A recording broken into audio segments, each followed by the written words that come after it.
104.9 XFM. You all right?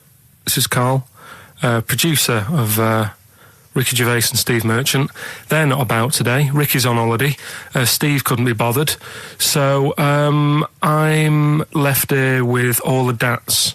That's a digital audio tape of all the shows they've done since they've been here over the last, I don't know, year and a half or something. So we'll play you some of the best bits. All right, so here's the first bit. That blew me away, right? That the fact that he got the name, he got the number. Spooky bit, right? I'm walking home. I called you up a couple of times and I left a message on your phone because it was just amazing. Not only was he good at magic, but his maths was brilliant. No, well, that thing adding up to 42 was like, how did he do that? I mean, we didn't even make a big deal out of that. He said that to me. He said, all Carol Vorderman's got is the maths. Do you know what I mean? Imagine him on Countdown. Yeah. He'd even know what they were going to write down. Do you know what I mean? So a bit of a wasted talent. I should see him again about that. I think he's... Right. So I get into my flat, right, and what they do in my flat where I live, they put the post in like these little pigeonholes. Right, and I don't normally check them out. I leave it for Suzanne to do, right? Sure. But this time, for some weird reason, I thought, right, I'll check it, see if we've got any posts. Open it up. There's only this. A letter for Miss Harris. Yep, there it is. Bona fide in front of us. A letter addressed to a Miss Harris. Well, does she live there? No, it's my address. She doesn't live there. Did she ever? Don't know. It doesn't matter. It's weird, isn't it? But we've never had. Normally, I think there was a guy who lived there called Yaki Shoki. Mr. 42. It definitely wasn't an Harris, right? This is the first time we've had a letter for this woman. Yes. Right. But what are you claiming? Because Darren Brown himself admits that it is not paranormal, it is not supernatural, it is a trick. It's a trick. Is it? But he would say that, wouldn't he? Hitler said that. Play a record. Well, can we open this? No! It's illegal! No, but I'm thinking if it's a birthday card for someone's like 42nd birthday. Right. You can't open that letter. Go and put it back or you cannot open that letter. Why not? You can't open someone else's mail because you think Darren Brown's supernatural. What if we steamed it open and then resealed it? No one would know. It's only a letter. You can't, you can, but I don't want any part of it. Carl, I think you should open it. No, you open it. I'm not opening it. It's against the law. You should open it, though. We won't open it then. They won't send you to prison. Forget it. You'll get off. Cure? Yeah. Bit of cure? There's no cure, no. I'm looking... Well, I'm tempted to open it. Well, do you want to, Steve? There you go. No, I'm not going to open it, but I think you should, definitely. 6 Different Ways by The Cure from the album The Head on the Door. We've enjoyed that. The head on the door, Carl. Ooh, bit of a coincidence. Spooky, isn't it? It was only 4 weeks ago you were talking about a head and a door. Exactly. Has the door got a number on it? 42. Oh, dear. So we're not opening it? No. Well, I can't open it because as the producer, right? Oh, yeah, because your standing in society is such that they'd make a real example of you. Yeah. A producer of a tin pot radio show once a week. Yeah, he should know better. He can press buttons and talk at the same time. Sending down. But they wouldn't try you in an adult court. You would get away. You would get away with it. Just they'd hear you speaking for a little while, and the judge would end up squeezing your head and letting you off. It'd be like those people who train monkeys to break in. Do you remember down in South London? We talked about it in the past, and they were going around robbing stuff, and they trained them to do it. Yeah, I don't think those monkeys would have got in trouble. It would have been the keepers. So, I think XFM would probably take the rap. Will you open it? No, I can't be seen to open it. No, he's a writer-director. Exactly. So am I. I can't be seen to open it. I'll give it here then. Right, I'm having no part of this. That's against the law, but... Right, I'm having no part of it. Open it. Come on, you've started now. Right. The thing is, right, if it's important, we can say maybe she's listening. But do you need the stress? What it could be anything. What are you going to say? We're going to say, oh, and if you are listening, Mrs. Harris, you have got gonorrhea. Call the clinic. Do you know what I mean? It could be anything. Oh dear. Oh well. I think my talk did well. Well, what is it? It's the number 42 on there. What is it? Can you say? Be careful. What? Let me see what it is. What is it? Dear Sir, Madam, your periodical dental inspection is now due. Would you kindly contact the surgery to make an appointment? Harris, Mrs. Harris, if you're listening, your periodical dental inspection is now due. You might want to contact the dental surgeon that you normally go to. She could have a faulty tooth. Faulty tooth. 42. 42. I don't believe it. 42. 42. Oh my God. God, that Darren's good. Darren Brown's good, isn't it? Oh dear. Ooh, those boys can rock there. That's the Guns with All Their Roses and Sweet Child of Mine. On XFM 104.9. I enjoyed that. Yeah. That was good. It rocks. I hope the audience was playing it loud like us. Yeah. Ricky Gervais, Steve Merchant, Karl Pilkington. Well, look at him yawning. How rude is that? Carl, what's wrong with you, man? Have you been up late? A little bit. Girlfriend was away, wasn't she, yesterday? Yeah, I always have a problem with that. I always have, because you don't go to bed, do you, early? Do you know what I mean? You sort of think, I just always find that thing that if, you're used to living with someone, one of you will go, let's go to bed, then you'll go, all right.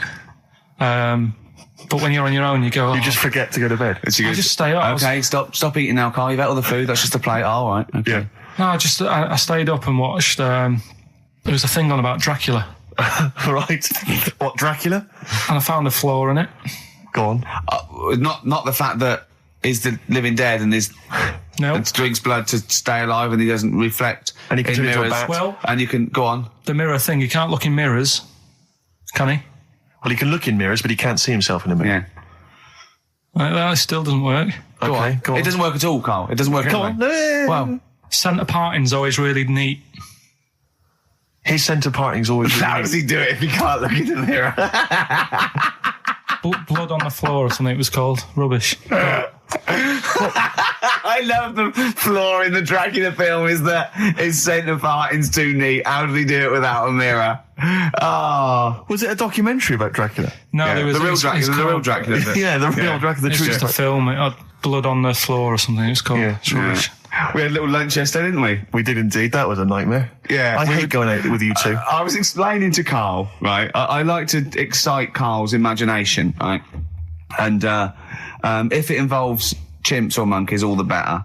Brains he likes, parts of the body, deformity. I know where to, what buttons to push. And I told him about this thing. I don't know if any of you out there know about this, but there's an experiment they did in the 50s, a clinical psychology experiment where your two hemispheres of the brain, okay, they're joined by a thing called the corpus callosum, right, which is just a little flap of skin, like a little scarlet lead that joins your two hemispheres. And what they did, they cut that in half, and they thought it was a cure for schizophrenia, but what it turned out to be, or epilepsy, I think, I can't remember, was that your two sides of your brains didn't function together. You couldn't get information. I was telling Karl all this thing, and one of the things I told him was that they did it on a monkey, and it fought itself over a nut. Like its right arm was connected, by its left lobe of the brain, and it was fighting over itself. And Karl went, instead of thinking this is amazing experiment, he went, would it have been happy if you'd given it two nuts? Yeah, I know. Well, you started off by explaining it. I remember you mentioned, because I was watching the two of you as you were describing it to me, you said, of course, one side of the brain deals with symbolism. And as you said the word symbolism, I noticed Karl drift away from looking at you, pick up his mobile phone and start pressing buttons randomly.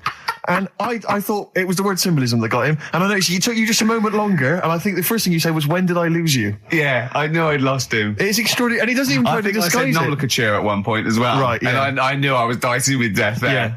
But I told you tried to look it up, didn't you, on the web? You didn't find anything about it, did you? The spelling of it's what is it again? What's the word? Corpus callosum. Yeah, so I couldn't do it. No, there's no point. Yeah. Don't bother. Give up. Don't bother. Give up. So if anyone knows any interesting facts about that, yours hasn't been cut in half, has it, Karl? That would again might explain something. I'll tell you what we will be talking about later. I don't know if you're sort of aware of them, Steve. Go on. Bonobos. Oh, I don't know much about bonobos. I told him about he was looking for stuff. I said, put in bonobo. He was having no luck with chimp. And they're a form of chimpanzee, but they're even closer to us, evolutionarily speaking. They've got their social groups are more like ours. They're more intelligent. And he was loving it, weren't you? So is it human bonobo Karl? Is that how it works on the evolutionary ladder? Chimp, Carl. Yeah. Yeah. Talking about him. So we're talking about bonobos. You're excited about that? Yeah, That's coming up in monkey news? No, I think it's a bit of a monkey bonus. All right, XFM 104.9, Ricky Gervais, Steve Merchant, Karl Pilkington, not here. It's the best of. You've been voting in all week, sending your emails. So here's the clips that you wanted. Another holiday. Well, it wasn't holiday. It wasn't holiday. Well, it was. You had 5 days off work. Why isn't it holiday? You had 5 days not working for a living. You know how many days holiday gets a year now? 29. Oh, that's more than teachers, isn't it? It makes me sick. It makes me sick. Well, I know the kind of hours you work, Rick.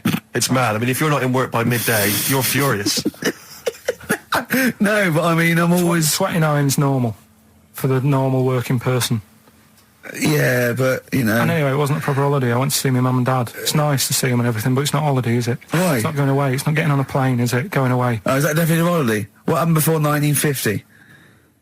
I don't know. People used to go... Yeah, exactly. People used to go to Blackpool or Brighton. That was holiday. Yeah, but I didn't Where did go you to... go? Went to Wales. There you go. Lovely holiday. Lovely holiday. Have a holiday in Wales. That's what they say, innit? Come to Wales and have a holiday. That's what they say, innit? So come to Wales and meet your parents. Come to Wales and have a lovely holiday. Right. Well, anyway, it was good and that. It's always good to see him. Right? Yeah. But week off work. Do you know? Like my mum likes gnomes and stuff. Yeah. Right. Of course she does. She's lived with one for 30 years. She said, get your dad to take us to this park where they've got 6-foot gnomes and stuff. Right. Have a walk about. Sounds like a nightmare. Yeah. Sounds like a living nightmare. Keep an eye on Carl. So anyway, he stood still for 2 minutes. Someone bought him.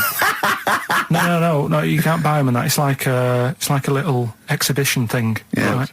And it's part of a hall. Right, this big hall that you have to pay to get in. But we didn't want to see the hall. I just wanted to see the gnomes. Of course you did. Yeah. So anyway, my dad says, yeah, well, we can get in there for free. Of course he did. Clever. Right? So we parked up on this little country lane, right? No one about. We walked How much down, was it to go in? Like £2? about £3 each. Yeah. But he said, well, yeah, but if you don't have to pay, do you know what I mean? You enjoy it even more, don't you, when you're walking about and you think, I've got this £3 in my pocket, no one's having it. Yeah. Right? No, looking over shoulder for a bloke with a peak hat saying, can I see your ticket, please? I wouldn't enjoy it more, no. Go on. Yeah, but you don't worry about it, do you? You got a bit of money now then, Rick. You've changed. So anyway, so we had to walk across about 4 fields. For £3? Right? And what happened was, we're walking through all these fields and what have you, big grass and muddy bits and all that, 'cause it'd been raining, and climbing over fences and stuff. And we're in this field, right? And I look to my right, and there's about 30 cows all staring at us, right? And Suzanne started to panic a bit. She said, we shouldn't be here. And Dad says, of course we can. We're allowed to go wherever we want. All this land, it's ramblers' rights and all that stuff. Yeah. And take a cow if you want. So, unattended. Serves him right for leaving him in the field unattended. I'm having one. Yeah. And keep us fed for a week. Across. Anyway, these cows start surrounding us. Surrounding us. Oh, brilliant. Oh, no. Face off. And Suzanne's panicking, going, this isn't right. We're not going to make it to the fence in time. They're moving faster than us, and he started sort of running a bit. Wow.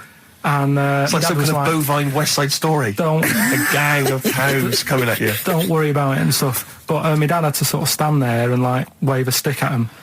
Of course. And we got away, but Suzanne was having a bit of a sweat on. Got away. Saying, we could have got killed. Sure. And my dad saying, no, it never happens. And I just wondered if it does, if there's a risk of... Yeah, it is rare, but there's been a couple of cases of being trampled by cows. They're not aggressive. They sort of run through you. Well, they're aggressive if they've got a calf. They do have kids. What? You had kids with them. Kids, yeah. That's goats you're thinking of. Yeah. Maybe they were trying to sneak into the gnome thing, and they were worried that if too many people did it, they thought some cows, we can just sneak in. They were cows, no one's expecting cows. And the cows were going, walk upright like a human. Don't walk upright. They thought you'd blow their cover. Yeah. Yeah, people have been killed by cows before. Yeah, that was like the highlight, and then... So when you arrived there, you were presumably covered in mud, looking like something that had just come from Glastonbury, staggering around this exhibition. It wasn't that bad. It was just like a woods, and it had like a funny sort of funeral, like a graveyard thing. Right. Yeah. With bodies sort of hanging out the ground and that. And we had these 6-foot gnomes. Right. And then we just set off again, walked back. But you sure this wasn't a dream? No, it was good. It was good. And called up Ricky. I said, right, are you about? Have a chat and that. So he said, I'll just come round. It's a nice day. Have a drink and what have you. So I got round there at about 6:30, right? Go up to his door, knock on his door, right?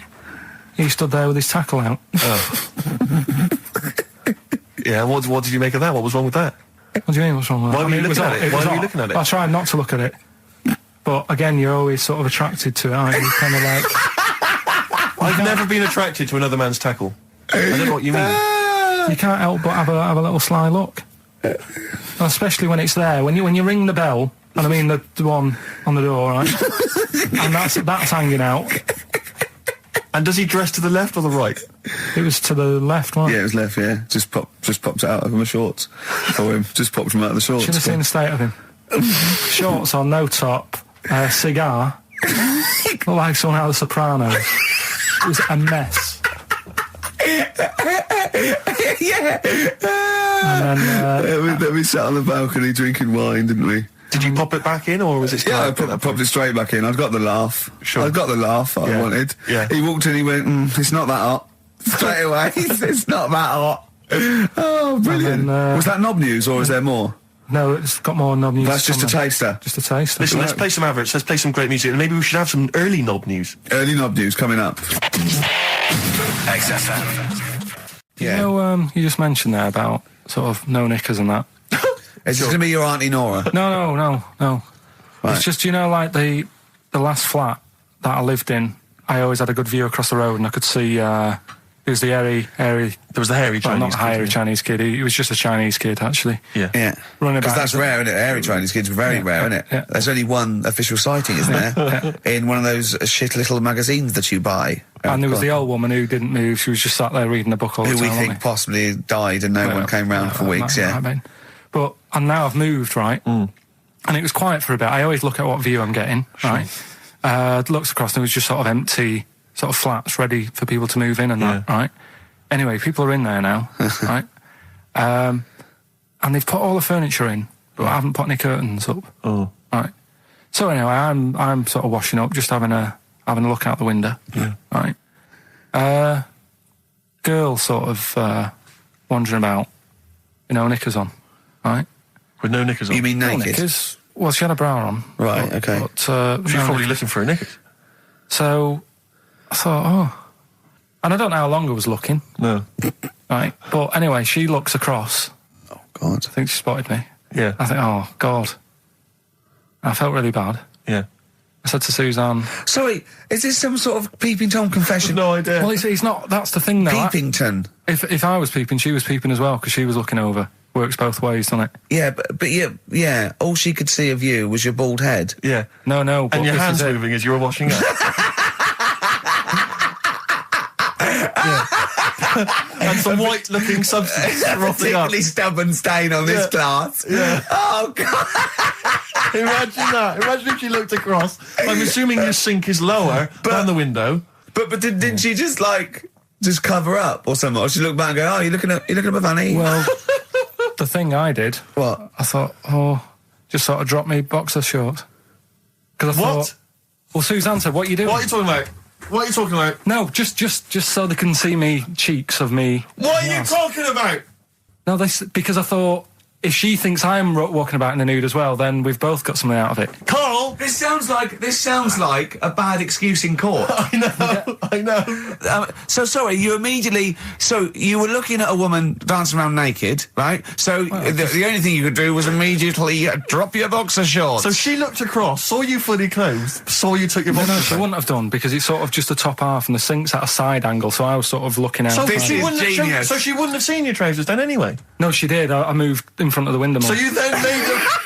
You actually climbed in front of them. Oh, this is doing? So you climbed in front of the window to show off it wasn't your naked obvious. lower half. Susan said, "What are you doing?" And I I said, bet she did. What are you looking at? I sent you in here to clean What up. are you doing? I'm just taking my trousers down, stand by the window. Why? Because there's a naked woman across the road. What do you think I'm doing, Suzanne? I'm exposing myself while looking at some free fame. leave it. What's up with you, Suzanne? Anyway, Wait a minute, can I just check?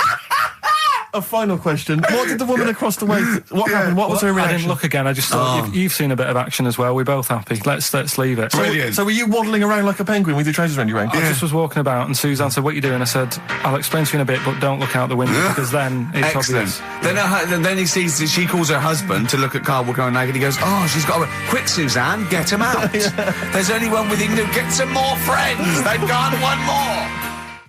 Oasis and Songbird. It's a nice little ditty It's all right, yeah. of a It's not so Saturday. bad. Yes, thank you. XFM 104.9, Ricky Gervais, Steve Merchant, Karl Pilkington. I think we should go straight into it, Karl. I think we should do the competition. There's Karl in the corner. It seems a little premature. Do you reckon? Yeah, I Do you think reckon it's so good? It's Yeah, so good. We should tease it out of them. Well, it's a big thing. It's just that I've got absolutely nothing to say. Sure. I haven't really. Well, I mean, like often I know you all have spoken to Karl in the week. This week, for some reason, I've been speaking to him. Oh, right. I spoke briefly to him about Michael Jackson and the documentary. Yeah. Now, of course, I thought that was extraordinary. Amazing, and I asked amazing Karl's piece of opinion. work. Yeah. And he didn't mention to me the fact that Michael Jackson likes to climb up in trees. No. He didn't mention anything about his bizarre relationship with children. He didn't mention anything about his obsessive billionaire spending sprees. Right. He didn't mention anything about the mannequins he has in his thing, or the fact that he drives around his sort of 7 hotel suites in Las Vegas in a little kind of old people's scooter. The only thing of note for Karl was he said to me, "Did you notice how big his hands are?" I'll tell you what, though, I did. What? Yeah, how you look at the man's got like a face that he's had reconstructed. Well, I can't seem to say that. It's libelous. Yeah, But, he hasn't. He's got an he's had two face. nose jobs. Yeah, And you're looking at his hands. But I think it's because you look at him and he looks a bit like there's a bit of androgyny there, but it's sort of like it is quite a petite sort of old lady's face in a way. But then you see these labourers' hands come out. That's always the way with a tranny, isn't it? You know what I mean? What, you can't accuse him of being a tranny? No, he's not. No, he's not. What are you saying? No, I know He's got enough issues. Now you're accusing him of being a tranny. I like him. I thought he came out that brilliant. I thought it was really... I really felt sorry for him. No, I think he cleared up a few things as far as I'm concerned. I thought it was a fascinating piece of work. But I did like the shopping spree. That was great. Extraordinary, 'cause he's just got going such around bad just taste. pointing. I know it was bad taste, wasn't it? It was like one of those bazaar shops. You know what I mean? There's anything, sort of a gift shop, but they're trying to make it look like Ming. But And it's sprayed gold. If he'd been living in a trailer park, he'd have been ordering, one of those porcelain dolls dressed like a Harley Davidson bike rider, or an Elvis commemorative plate. It was the kind of billionaire equivalent of that. But the hands were a giveaway. It's the same as those sort of transvestites. Well, it's like you get. What was it about his hands? I didn't But even see his when you hands. get like a cab driver or something, right? And he decides to turn transvestite about 60, and he goes on Kilroy. Do you know what I mean? That way, he got a twin set of pearls, and he goes, "I've never felt so comfortable." But his hands are still big. He's got a little wig, and he's got the lipstick on, and he's with his teenage kids who are going, "Kill me." Do you think he's been having surgery on his hands to make them larger? Bigger, yeah. Is that why he was wearing that glove through most of the Exactly. But I think he wants to be a goalkeeper. Right. And they said, well, you can't, Michael, you got a big hands. It would help him climb the trees. Yeah. And he can play tennis now without a racket. Yeah. So what did you make of it, Karl? Were you intrigued? The Michael Jackson thing. It's, it was all right. The brilliant Blur, Out of Time on XFM 104.9. One of my post-Christmas. favourite singles of the year, and that's another thing. We'll be playing our favourite singles of the year, as well as our favourite clips of our own show. Rick, I imagine if people have got a bit of Christmas money, they're wondering what they can spend it on. Office DVD. Well, other than that, these guys have got some ideas. What, adverts? Brilliant. Good to hear that again. It's fantastic. Waiting on a Friend by the Rolling Stones. Yeah? Go on then, Karl. On XFM 104.9, Ricky Gervais, Steve Merchant, Karl Pilkington. Go on. Right, this one. Remember Blockbusters? Uh-huh. Right, this one is good, and we'll do this one. Rockbusters. And remember how Bob Holness used to give you a letter? Yeah. And it'd give you a question, and the answer to that question is that letter. Yes. Right, well, it works like that. So if I said to you, we'll test it out on you, Steve, right? Right, welcome to the show and that. Hello. Let's play, right? And I say, right, your first one is W. Mm-hmm. And the cryptic clue, because it's done like crosswords. Okay. So not quite like Blockbusters. Well, this young man prepared for his death. And it's a W, so the answer... And it's not always going to be like our sort of music. It can be any sort of music that's out there. So the W is the name of the answer. I understand that, but is the answer always the band name, or is it... Yeah. It's always the band name, is it, or the artist? Yeah. And so would the W be the surname, or would you have both the initials if it was someone's name? Would Elvis Presley be EP? Don't get annoyed, no. Carl. These are questions that I knew would be asked. I know because he tested it on me. So you've got to tell them. We That's need the to know point. the rules. If it was Elvis, I'd probably do E. No. Give him the answer. Give him the Right, answer. did you hear the clue? No, give me the clue again then. So the letter is It W. is a cryptic clue. It's The clue's W. fine. Listen, but, and the go on. clue is, this young man prepared for his death. This young man prepared for his death. Yeah. This young man prepared for his death. And it's a W. And it's his first name. That's what he needs Well, to see, know. that's the... Yeah. Yeah, but I don't... Well, shouldn't we have the initials? Wouldn't that make it easier? I mean, Yeah, wouldn't- but he didn't do that on Blockbusters. It just had one letter. No, they did. If it was a... The gold one they often had for 3 or 4 Did they? letters, yeah. But it was normally just one word. It wouldn't have been a name or something. All right, then. W... W-Y. W-Y. Will Young. Excellent. I Right, didn't so understand it. What was this the young Will man... prepared for this young man. So he's sort of mixed, sort of cryptic. Yeah. But I mean, you know, that's a good effort. That's better than usual. No, it's that is better than It's not usual. bad, is it? So do you want to play? Let's play Rockbusters. Yeah, Rockbusters. All right. Sam, Hello. is it sounding all right today? It is. It's just about. All right, cheers. Sounded worse. Right, then. Yeah. Well, And so we've got Sam on the line. Who else have we got there? so we've got Tim as well, haven't we? Hello. All right, Tim. Tim and Sam. Right, You sound quite similar, lads. Could one of you affect an accent or something? Which one's Tim? Yeah, it's me. Okay, which one's Sam? This is Sam. That's slightly deeper. Slightly deeper. Sam, yeah. And they're not against the clock anyway, are they? So it doesn't really matter. I suppose not. So I think Steve just wanted a bit of variety. you Okay. you understand the rule, lads? Could you explain them to us?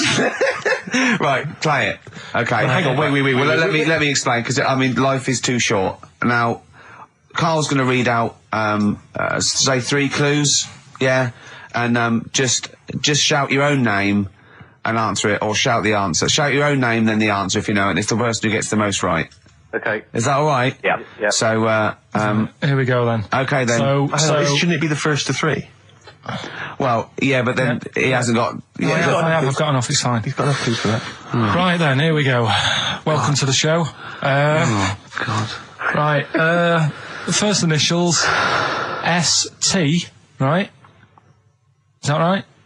Well, I don't know. Oh, we don't know, do we? How do we know? Here we go, S-T, and the cryptic clue is better than the average homeless person. Okay? Sorry, I think, is that a band? Yeah. Is it an old band? Yeah. I think that's one word. Alright then, S. It's an old 70s band. Better than the average homeless person. Tim? Go on. Supertramp. Yes. Supertramp Well it done. is. Yeah. Well done, 1 point to I have you, no idea Tim. why that's right, by the way. You don't understand why it's right? He's a super tramp. Oh, right. Better than the average homeless cryptic, person. yeah. Yeah, cryptic. Yeah. Okay, second one. Come on, Sam, you got it. That's actually quite good for Carl. Trust me, Tim. Take that as a good clue. Because, yeah, okay. We won't do this again. Wait, 1-0 Right, to here we Tim. go. Right. F. The letter is F. That's the next one we're moving on to. And the cryptic clue is, the little girl is hungry. What shall we do? The S or F? I've got it. F. Ready. Sam. Peter. Yes, 1-1. Feed her. He's pulled out of Feed her. Yeah. Feed her. Okay. Yeah. So that's 1 each. So this is the decider, isn't it? Wait a minute, ITV are on the phone. Well, you said first to 3, so no, it's not, is it? That's what I said. Just do the 3 clues and who gets the most. Okay, well, we can do that now. So, here we go. I love this. This is rubbish. Go on. So here's the last one. The initials are AK, right? And the cryptic clue is exploding pet. Shout out your name if you know it. Last orders at the bar, please. Last orders at the bar. Exploding pet. AK.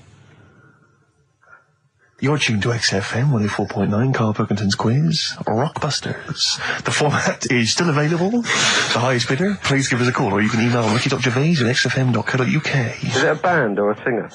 I'll give you a bit more of a clue. It's a pop band. Okay, we wouldn't. No, Tommy Kissem. Yes. Hey. Oh, this is amazing radio. So who was that won? That was Sam who won. So it's 2-1 to Sam. So he wins. What does he win, Karl? He wins some CDs and some videos. No, he's got obviously now, Sam, if you're ready, take the spot. You're going to do the gold run. Away you go, Karl. I haven't got any more. You're a fool. Right, stay on the line. We're giving both some presents. Play a record, folks. Rick, I'm going to shoot off. Not come.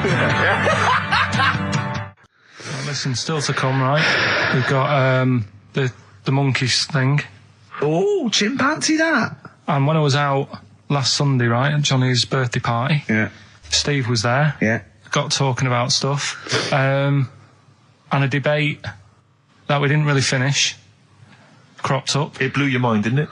Amazing. Oh, I know about this. Steve told me. This is the infinite amount of monkeys. Or a monkey with a typewriter and an infinite amount of time would eventually come up with the works of Shakespeare. Yeah. There was no debate. It's a philosophical, mathematical problem. There's no debate. It's true. It wouldn't happen. No, listen, Karl, listen. Infinity sorts it all out for you, right? An infinite amount of monkeys at a typewriter, right? They do everything. They type everything. Infinity just sorts it all out for you. There's no getting to it and they're going, oh, well, let's have a look what they've done. This one's come close. Did Romeo and Juliet. It would do it all. It would type everything ever possible, conceivable.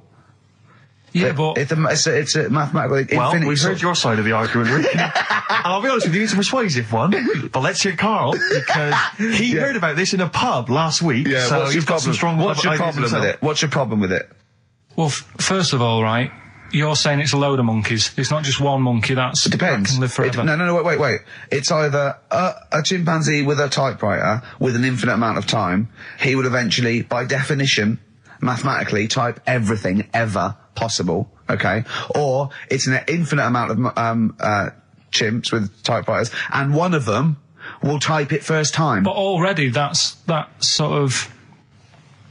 right. You either need to have What do one you mean? monkey. What? You mean Let's hear his employment point. laws? He What do you mean can't- it's not right? Let's hear him out, please. If it's one monkey Yeah. with a typewriter that's got loads of ink in it and that, right? At least it knows what it's done in the past. It's not. Keep going. Crime. If you've got a load of monkeys, it's like if you have too many. What's that saying about too many chefs? Too many chimps spoil the soup. Right. Well, it's the same thing. It's like, well, I didn't tell you to put salt in it. I was going to put salt in it, and it messes it up. Whereas if it's just one, they know what's gone on. So what I'm saying is, honestly, just leave him go. I can't be bothered. I want to hear. I want to hear the rest. This blows my mind. He doesn't know what this does to me. It's a mathematical problem. I want to hear the rest. well, it's just I just don't think it will happen. What do you mean you don't think it'll happen? Infinity works it out for you by definition. Well, what's stopping them typing the same thing again? They would. In fact, the problem should be if you had an infinite amount of time that it would type. It works for Shakespeare an infinite amount of times and everything else an infinite amount of times. But that's not as. But not Shakespeare. Oh, shut up, you idiot! Rick, do you know what he said to me? I said to him, I just explained it to him. I said, God. You've got an infinite number of monkeys, infinite number of typewriters. They will type the complete works of Shakespeare. He said, have they read Shakespeare?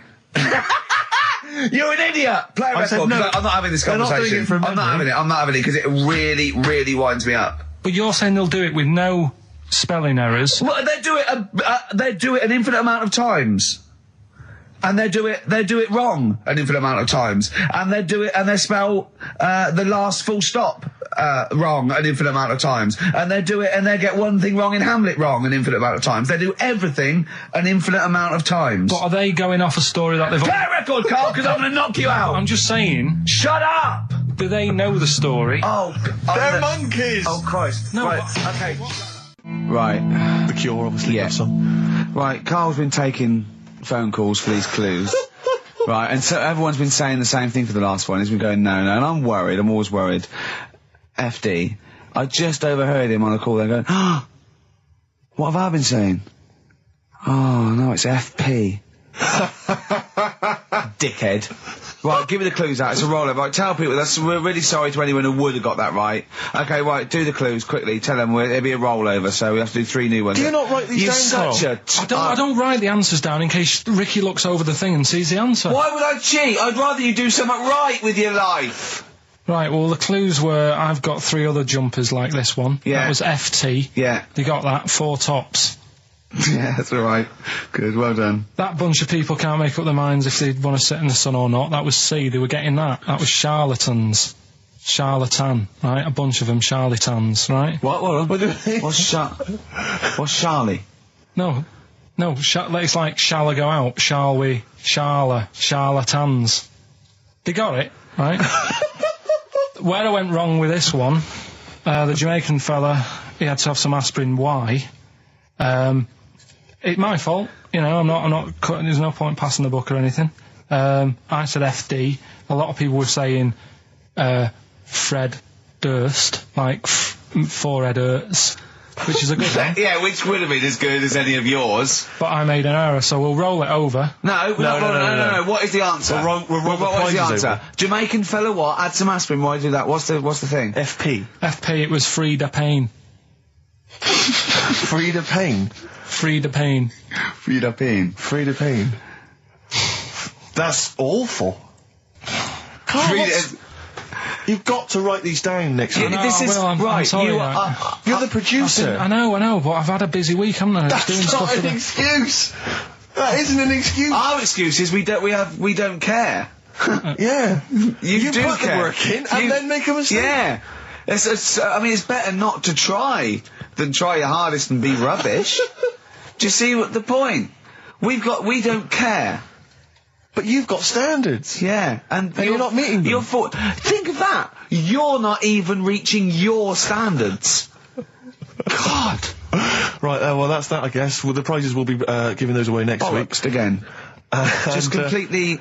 Song for the ladies to end the show with. It's from Nick Cave's new album, Nocturama. This is a track called He Wants You. Back next week. Remember, Frida Payne. This is the Best Of Show on XFM 104.9. I'm Ricky Gervais, with me, Stephen Merchant. Yes. I hope you're enjoying the Best Of. I know what you're thinking. If this is the best, my Christ, what was the rest like? Well, we'll be back in a week's time, so you can judge it for yourself live. But anyway, in the meantime, this is one of the best clips I've ever heard. Oh, I'm laughing just thinking about what it might be. Do you know why people tink the glasses before they have a drink? Why they tink? The verb to tink. I do know that, Carl. Is it about poison? It is. Here we are. What, would it make a different noise? Nope. Brilliant. Go on, explain Why? it. You explain it, Steve. No, don't, Steve. You explain it, Carl. Go on. Oh, I've started, so I'll finish. Go on, Carl. Explain why they tink the glasses. Ages ago, Yeah. only people with money had drinking or something. That's like one of my film reviews.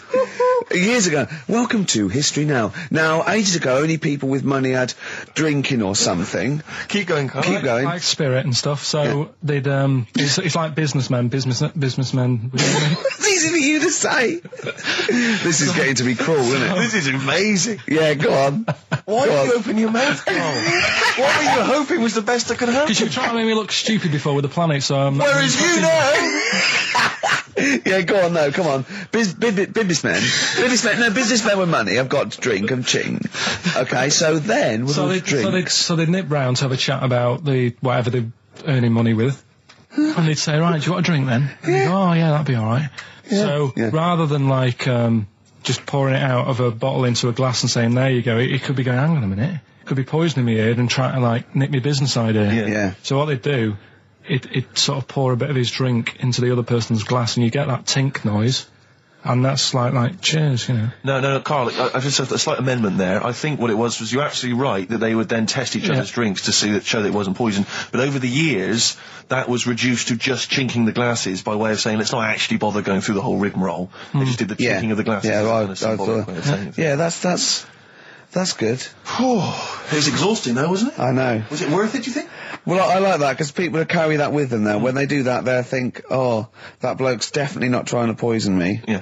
So the horrible thing is that now, when I do the glasses, I can laugh and go, they don't know I've poisoned them. Exactly. You should always do the pouring back and forth. It's a shortcut, it's a slippery slope, you know, just be careful.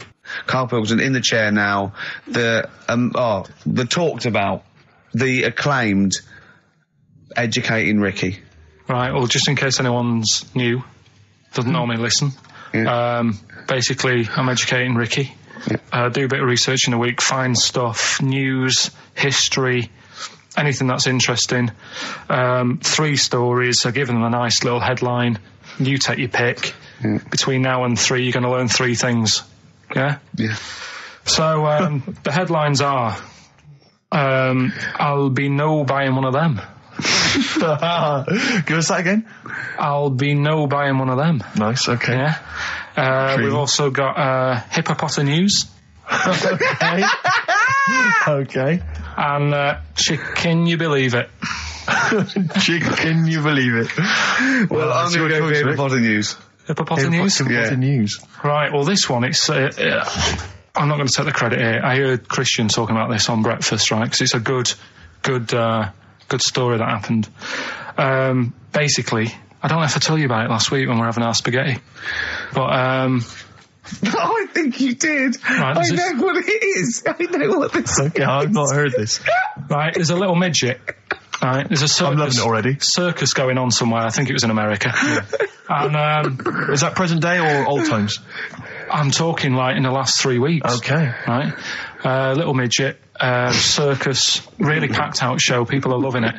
Right, Steve, you asked the same question I did. I know. So there's little midget jumping up and down on a trampoline. That's what circus is.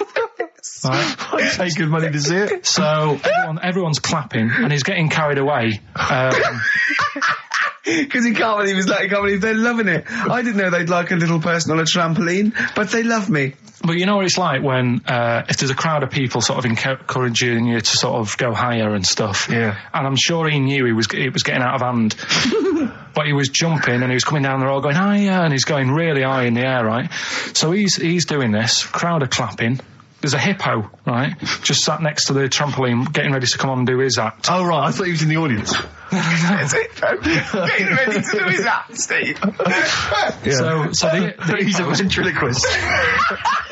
What do you mean he's sitting by the trampoline waiting to do his act? Because why does he sit in the dressing room and they go, 5 minutes, Mr. Muss, 5 minutes, Mr. Muss. So anyway, right, so the hippo's there.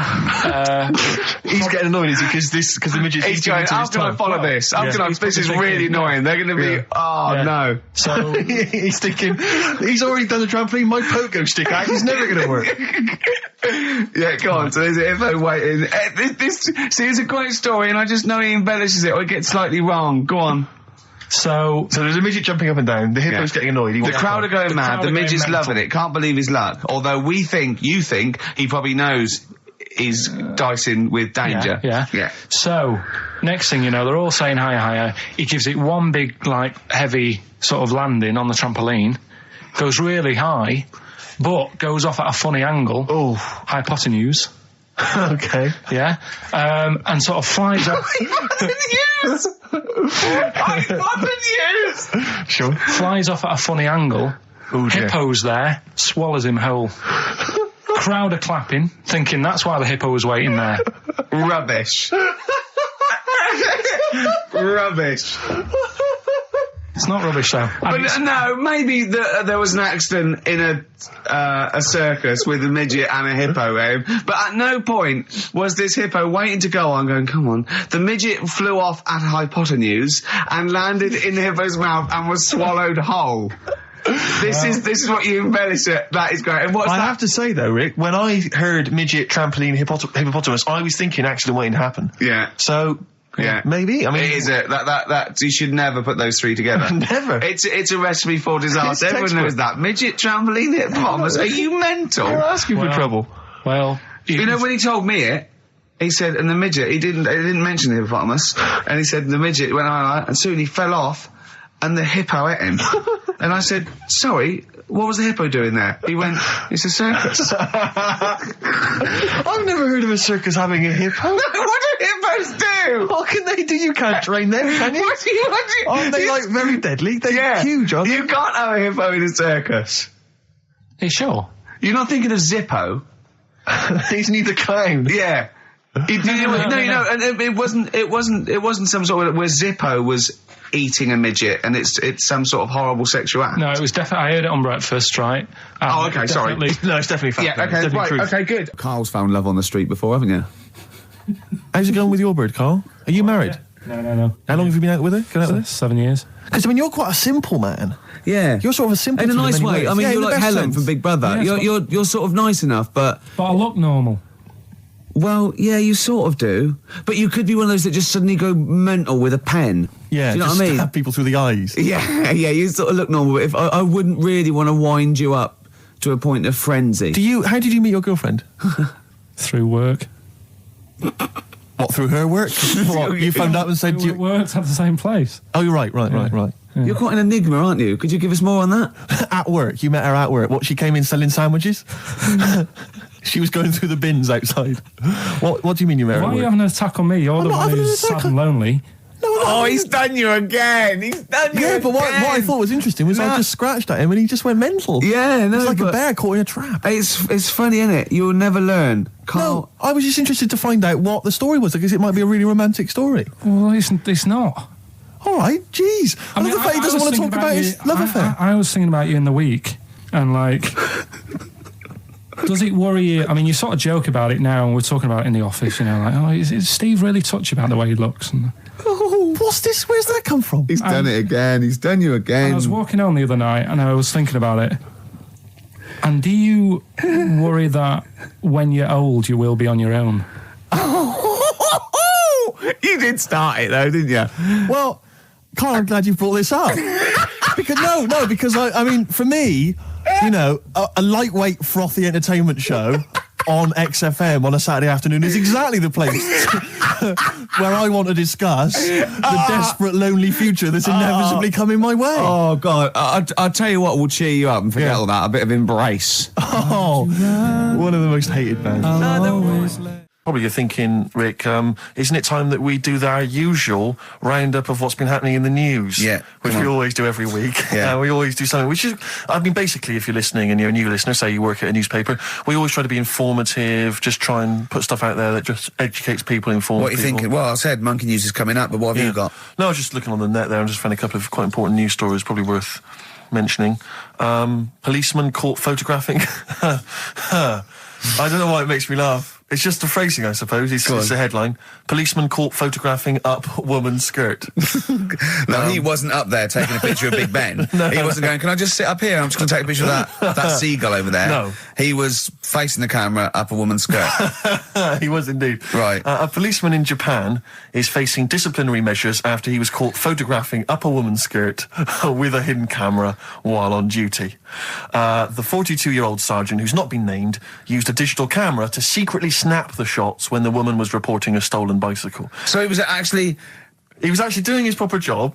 He'd obviously thought to himself, I'll bring him a digital camera today. On the off chance a beautiful woman comes in to report a crime or robbery, I'll have it ready, I'll have it positioned, you know, in such a way. But this is interesting. This is how he got caught. Okay? The woman became suspicious after she saw a flash go off. brilliant. I mean, this Not so secret at all. Sorry, did I just see your shoe? Your shoe just seemed to just bring into life there. It was light. There was light. Yeah, I think I've had someone set fire to some magnesium that was on the end of it. It won't happen again. Well, it's only you and I in here, and your shoe was just suddenly lit. Why are you standing like that? Why is your shoe just sort of like between my feet? There's no reason. This is how I always stand. What did the bike look like? Flash? So, are you taking pictures of my family? No. And no, I'm not. And you should be wearing knickers anyway. Well, how do you know that? What? How did you know I'm not? How did I know what? I'm not wearing any... I didn't know you. I don't know what you've got up there. Well, I don't know what it looks like, and there's no way I could. Of course, it would be roughly that conversation in Japanese. I know, yeah. 4.9, I'm Ricky Gervais, with me Stephen Merchant. It's the best of. You've been voting in all week, sending your emails, so here's the clips that you wanted. Wu-Tang Clan and Gravel Pit, we love that, don't we? I love it, yeah. Yeah, brilliant. Classic track. We're talking about embarrassing stories and stuff, and I don't know if I've told this on the radio before. Have I told you, Carl? I'm not sure. But this was when I was working at the BBC. This is not even long ago, and I'd moved to London, and I was fairly new in London. And I was working at the BBC, and I had this BBC hire car, and I've never told it. If there's anyone listening who works for the BBC, I don't know if I can still get in trouble for it. But this BBC hire car, and it was like I'd been ferrying kind of actors and people and production people around all day in this car. And I was driving back, it was quite late, it was about sort of 7 or 8, and I was driving back, and I pulled in to get some petrol to fill up the car every day. And I went into this garage to fill up some petrol, and I was there, and these two blokes came in a white van, right? They pulled into the forecourt, and I was filling up the car, and they went, "Hey, do you want to buy a couple of speakers?" And I said, "Yes, I do." Yeah. Because, I'll tell you the reason, it was like I was so flattered that they thought I'd be the kind of bloke who would, A, need some kind of classy speakers, and B, would like to buy them on the sly. Do you know what I mean? Yeah. I thought, they like the They've seen me. They've seen I look a bit of a hustler. Exactly. Yeah. I'm a street sort of guy. You can see by the way I use my walk. Exactly. Yeah. So I couldn't believe my luck. So they drove behind the garage, the little sort of garage bit at the back, and I went round there, sort of casually went round there, sort of locked the car, went round there. They went, open the back. You had 2 speakers in there. I said, "Are you sure these aren't knocked off, mate?" He went, No. We work for Dixon's. This is the story he spun me. We work for Dixon's, right? And we're delivery men. And if we make a delivery and the person's not there to sign for the goods, then we have to bring them back to the warehouse. But if we can sell them on the way back, then that's really good for Dixon's. Dixon's must love that. And instead of thinking, are you sure some kind of troubleshooter did someone going to go into Dixon's and go, you're not getting in the garage forecourt market? Jones. Exactly. Get a couple of lads in a white van. Exactly. Yeah. So anyway, I sort of bought this story, and I was a little bit dubious, and I went, right, let me hear them then. And he wired them up to the car stereo, and boom, boom, boom, they're playing. So it was some groovy hip-hop. I was thinking, great, these guys know what I'm into. Yeah. And he's giving me the talk and stuff. And I said, I'm a bit worried these are knocked off. He went, no, listen, we got a bloke at Dixon's who can confirm this is fine, right? Phone him up, use my mobile, right? And quote this reference number, right? So I phone out, and I goes, I go, hi, some guys here in a garage forecourt trying to sell me some speakers. Just wanted to check. He went, it's fine. I went, should I just read the reference number or whatever? He went, if you want. And X14, and I went, yes, fine. Yeah. Okay. You know what that was, don't you? That was actually Mr. Dixon himself. Exactly. Yeah. Exactly. So I'm thinking, well, they sound great. They're giving me for a knockdown price. I'd say they were like 400 quid. They were like 200 quid or something. It was a good bargain. I was in the market for some speakers as well. Yeah. So while they were loading it's them all kosher. I phoned Dixon's. Exactly. I phoned Dixon's. That's fine. Yeah. So while they're loading them in the back of the BBC hire car, right, I'm in there paying for the petrol, right, and the guy serving goes, all right. He goes, what were you doing around the back with those blokes? Right? Because obviously there's security cameras filming this whole transaction, right? And he goes, what are you doing around the back? And I went, brilliantly, there's some old mates. Some of my mates were just having a chat and that. He went, oh, right, okay, like giving me obviously the evil eye. So I went back to the van. So I'm in the car now and I'm driving with one of the blokes who's in the van with me because I didn't have the money on me. So I had to go to the cash point to get the cash, right? So I'm driving with him and the other guy's following me in the van and he was like a northerner like you and he was giving it all the, all right, I'd say my girlfriend's a DJ, she's got some of these speakers, they're fantastic, and he's giving me this. And then my mind starts working. Now that I've got a bit of time to think, I'm thinking, wait a minute, this all sounds a bit dodgy. Yeah. It dawned on me, Rick. You know, Fool, are you? You're streetwise. Exactly. You're streetwise, Steve. Not only that, I was thinking, how am I going to get them home? I've got to drop the car off at the BBC. How am I going to get these huge speakers back to where I live? And how can I pay for them? Because I've just spent £100 on Find the Lady with a couple of blokes in the square. It seemed like a fair game. Some of his friends were winning. But so I explained to him, I said, I can't get them back to like Brixton where I was living at the time. He went, don't worry, give us an extra 20 quid, we'll take them home for you. Oh, that's good. Delivery. They do a whole service, you see. And there's also a backup guarantee. Did they have the guarantee, the 3-month guarantee? They didn't. No. But I said, I'm not sure about that. He went, well, why don't you put them in a cab, send them back, and your housemates can collect it? I was like, oh, no, there'd be no one in. And I was beginning to sort of get a bit conscious of like, maybe this was a bit of a scam after all. So I pulled into like a little side road. And I said, I'm not sure I'm into this now, actually. He went, what are you talking about? It's 200 quid for a pair of speakers. It's a bargain. You never get a bargain like this, mate. I'm going, not too sure, actually. I don't think I want them. He went, 150 quid, mate. 150 quid. I went, no, he's 100 quid now to you. And I'm thinking, wait a minute, this doesn't sound like the kind of work that Dixon's would be doing. Dixon's don't do that when I go in. This is it. Dixon's never negotiate in that way. When I go look around and I leave, they go, where are you going? Exactly. I go, no, we'll have anything then. Have anything for a quid. So I stopped the car and the white van pulled up behind me with his mates in. Sure. And And I said, can you get them out? I'm not interested. And he went, 100 quid, mate. Oh, you, and he was just going, you tosser, you obviously want some speakers. And he was having a go at me. So I was carrying the speakers out and putting them back in the white van, and he was just shouting at me. He was going, 70 quid. I was like, 70 quid from 200? This is ludicrous. You realise that wasn't Dixon's policy then. Exactly. They don't usually shout you tosser as you leave you leave the shop and walk down Camden High Street. They're not usually shouting you tosser. You should have took the offer of like the monthly payments they've got on at the moment. So eventually I put them in there, and I sort of knocked the deal on the head, and I got back in my car, and they were in theirs, and I just looked in the rearview mirror, and they were punching the dashboard, like with aggression and venom, like we let that deal slip through our fingers. And I've never been so terrified in my life. I just sat there, and I was just thinking, oh my God, all I was thinking now is, what if I go back to the BBC, and they go, we've had a call from the police, the man at the garage, he saw you doing a dodgy deal. I love it. Yeah. Well, what you do is you put the hire car in a drain in your front garden, and then go in and out of the toilet, just pouring bleach down, or Ajax, and they'll never know. One of my uncles, right, Tattoo Stan, he's just caked in them. Tattoo Right. I don't think he's my proper uncle, but he's just like my dad's got Tattoo Stan. No, my dad's that's a province in Russia, isn't it? My dad's got loads of mates who. When you say he's not your proper uncle, do you know, like when someone comes around, you're all right, Uncle Stan. Yeah. Do you know what I mean? And there was my dad had loads of mates like that. There was John the Screw. Right. So he either works in a prison or he likes to have sex. Cab driver. Okay. There was Jimmy the Hat. I don't know where he Jimmy did. the Hat? Yeah. And, did he wear a hat? No. No. There was Fred the Veg. You sure he wasn't a relative?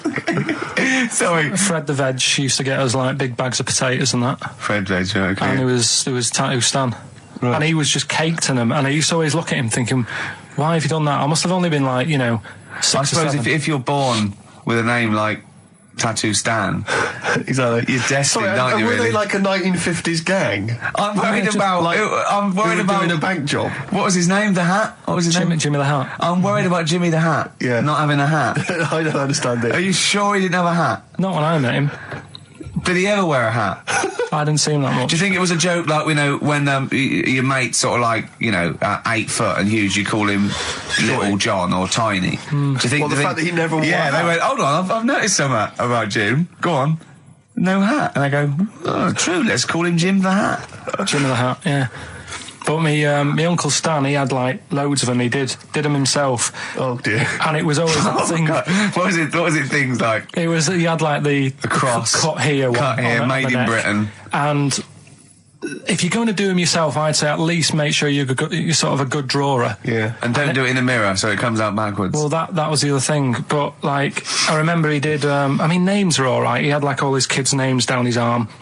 And, what are they called? Yeah. Oh, God, it's Tattoo Stan Jr. Yeah. And Paul shits the bed. I'm trying to. Oh, Wobby Kate. Yeah. But he had, Frankie never amounts to anything. Oh God! So he had like Johnny, I don't think he's mine. So he did all this. I don't even know why I'm telling you about tattoos. No, nor do I, Carl. Right, there was this. This is what it's like about getting presents and stuff, right? With my mum and dad. Go on. My mate Colin, right? Colin Bacon? No, Colin Bailey. Oh, right? yeah. He had a little Sinclair Spectrum, right? Yeah. Computer, yeah. which was like the thing to have at that time, right? Yeah. Used to always go round to his house. The deal was not the one you had to play through the window because you weren't allowed. No, that's another lad. Oh right? yeah. This is a different lad, and the deal was he came to our house and my mum gave him a pie, and then I'd go round to his and I'd stay there for a few hours playing, Hungry Horace and stuff like that on it. Sure. Right? Now, my mum and dad knew that I really wanted one of these computers, right? So I waited about a year. Came round to Christmas Day. I thought, I reckon might have one. Turned out they bought me the wrong one. They bought me a ZX81 instead of a Spectrum, right? And Christmas Day, I'm there trying to load the games up. It's not working. I'm thinking, what's wrong, right? And the thing with me, when I was a kid, I used to get quite sort of agitated. This is the moment, right? I found out that it needed a RAM pack to make it work, right? Looking in the thing and it's saying, and make sure you put your RAM pack in the back. And I was like, oh, where's the RAM pack? And my dad's going, I don't know, I've got you the main bit. That's it. So I was that wound up, I just was sick. Right? Just sick. I didn't feel sick or anything. I just was like, oh God, went to the sink, just sick. Because I was that on edge about it. I said, come on, we've got to get one. And my dad's like, Tandy's shut. We're not gonna get anything today. Ruined again, Christmas Day. That was after the year when my train set got blown up by our kid. The following year, no RAM pack. And now you ask me why don't I get good presents? He's scarred. He just I'm gonna die. Honestly, I'm gonna die. He's just screaming sick. Yeah. There's no RAM pack. Did you get to the bottom of it? Why wasn't there a RAM pack? You have to buy them separate. Oh, It's one of them okay. cons. What do you mean I can't play Frogger? Oh no. So, wasn't there another incident when you threw up? Spontaneously threw up? Through sheer anxiety? I do get it. It's not so much now because I've relaxed a bit, but as a kid I used to be quite on edge all the time with certain things. Do you think that's what happened to your The cat wind. that kept being sick? That it didn't get the food it wanted, and it just threw up. Do you remember that? Yeah. God, so they shaved it. I love the fact that in pole position, in positions 1 and 2 of his favourite films of all time, it's The Elephant Man and Kes. Yeah. That's brilliant. Yeah. Go on. All right. Am I leaving the mics open a bit when this is going out? or what? Yeah, let's have a listen. Yeah? All right. So don't talk then, right? Just put that hot dog down, Rick. And this is the bit in Kes where it's the teacher and he gets up and he has to Glover. talk. What's his name? Is it Brian Glover? No, it's What's the other teacher. The other one. Anyway. All right, go on. All right, so here we go. Things that had actually happened. I've got another one. What about you, Casper? Casper! All right. All right? All right. You haven't been listening to a word I've said, have you? Yeah, I heard some of it. Yeah, you Some of it? just... Stand up. Always somebody, isn't there, eh? Right, now you're going to tell us a story about yourself. What sort of story? I want you to think of an incident that happened to you sometime in the past that is true and that you think will interest the rest of the class. All right? Right. What about I work on a radio show at the weekend. Well, are you going to tell us about it? I'll just do. It's 2 hours, and it's with Ricky Gervais and Stephen Merchant, and just sort of play music and tell stories and stuff. What kind of stories? Well, whatever. Like last week, it was science. We were talking about this lad who was growing a knob on his arm. So it's weird. It's tricky, sir, because like with Ricky, he gets bored quick and he won't listen to the stories, and he'll start squeezing my head. All right. I'm not interested in what he does. But that isn't normal, is it, sir? That. I mean, it sure is a bit gay. Is he? Just messes about, though. Do you know what I mean? I try and like come up with good stuff, like monkey news and like quizzes and stuff. But then he'll just, Ricky will just mess about. I mean, on Saturday he did it again. He squoze me head. How do you spell that? Squoze. S-Q. Are you going to show us on the wall? This is a new word to me. Squoze is S-Q-U-O-Z-E. Right, now tell us what it is. It's when he gets me head and he puts one hand on the back of it, right? And he puts the other hand on the front of it and he just sort of swivels it. Swivel, right down the Oh, swivel's not it's spelled S-W-I-D. How many times a day? How many times a day does he swells it? It depends what time he gets in. If he gets in about 12:30, he could get a good 3 in. But I think, I don't really want to talk about. You've done enough, don't you? Well done, Billy. Big round of applause. That is the effort. Yeah. Wow. That's the best thing you've ever done, Carl. Tell you a job I don't like. What? I wouldn't want to be doing. The woman, there's a little woman who sits in the little snack stall on Finchley Road station. Yeah. And I don't know how to describe it, really. She is surrounded by snacks. She can't move for snacks. Does it look like American Beauty, but with different... Not dissimilar to that. Yeah. It's a little hut on the station. And it's like, if you go to the seaside, you can put your head through one of those cardboard cutouts and it looks like you're a big fat person, whatever, and you can have your photo taken. It's like an equivalent of that, but it's just snacks everywhere. She's got bananas up to her chin. She's got chocolate coming down to her eyes, crisps either side of her. She can't move. She can't do 360 degrees. She's like packed in there. I don't know how she gets in there. I think they put her in there first, and pour in the bananas. Yeah. And then they go pour in the nuts. She has 2 hours of makeup before they open. Dressing her in there. Because I'll ask for something from the fridge, and she cannot turn her head to see. She has to go by feel alone, just to feel the fridge and get stuff out and pass it. And often I'll say, that's not what I wanted, but she can. You've got to let her off. It's extraordinary. Dear. But there's no music playing. Does she have nothing. to sell her way out of it? Exactly. If it's a slow day, she's stuck there till the next day. Yeah, it's like a world-breaking attempt. Yeah. Carl, what job wouldn't you want to do? Well, any job. You're a lazy... You're joking, aren't you? I've done loads of stuff. I'm quite happy now doing what I'm doing. Yeah? You look happy. Trying to think. You sound happy. Yeah, I mean, calm down. You on drugs? I'm all right. Are you on E? Before England have won and that. I'm happy for them. Yeah, go on, happy for them. I'm happy in that. Yeah, what do you mean happy for them? We are England. Happy for us. Yeah. I mean, we didn't play. I did very little towards it. No. It was mainly Johnny Wilkinson. Yeah, I barely contributed. Switching on the TV was about as much as I did. Exactly. And shouting, come on! Yeah. Talking about jobs and that, though, I was reading the other day about... rubbish jobs that people have had and stuff. I haven't got time when I'm at work, man. I just get on with it. I'm not squiddly diddly. Fingers in pies, different jobs. Go on. Do you know Ivor the Terrible? Ivan. His Russian. Yeah, that was the Welsh fella who was bloody awful, but not as bad as his Russian cousin, Ivan. Yeah. Go on. He had a fella doing some work for him. Right, this fella built his house. After it was done, right, the terrible fella was like... fella Ivan. He was going, it's brilliant, you've done a good job there. Yeah. I don't want you to build another one like that. Took his eyes out.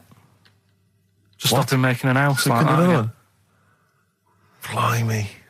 That's bad, isn't it? Why didn't he take away his trowel? Then he could have seen that he couldn't have built a house without a trowel. You can't build a house without a trowel. Yeah. I suppose he probably later thought that once he'd been nicknamed Ivan the Terrible. Yeah. He thought, why? Because you gouge people's eyes out. Yeah, but I didn't want to build another house. I know, but take his trowel away. What would I have been then? Ivan the Crafty at most. Exactly. Yeah. Ivan the Jealous. Ivan the spoilt brat. But gouge someone's eyes. That is bloody terrible. I'm surprised you're not called Ivan the... Do you know what I mean? You're going to get on in history like with Vlad the Impaler. Yeah. He's mainly remembered for impaling people. Yeah. He did a lot of other stuff. Did a load of great charity work he did. The impaling is the thing that's really gone down in history. When were you reading about Ivan the Terrible? No, it's just... Or Ivor the Terrible is the thing you remembered from this informative article? No, it was just little bits like that. Talking about him, there was a thing about someone who worked for... That fella who painted the ceiling. Sistine Chapel? Yeah. There was a thing, a woman who worked for him in his house. And I love how you assimilate information when it's just bordering on the academic or just the interesting and true. It's wonderful. Ivor the Terrible gouged someone's eyes out because built him an house. That fella who painted that ceiling had a woman work for him. Imagine if you wrote that down in an essay. Imagine if you wrote that in a school essay. Well, you'd probably end up with not getting a grade or thinking you turned up to more than you had. Exactly. Anyway, the woman who lived with... Yeah, the woman who lived in a shoe. Go on. Yeah, there was this woman who lived with him and she used to go out and do all this shopping and that. Yeah. But because she couldn't read or write, he used to have to draw everything that he wanted. Why couldn't he just tell her? I don't know. No, wait. That's an excellent point. Could she talk? Yeah, but if it's a big list and that, loads of different coloured paints. But why couldn't she draw on a piece of paper? Why did he have to do it? Because he's a better drawer, isn't he? That's the point. That's it. That is. We were just looking for the logic of the story. You found it. You done it. Play a record.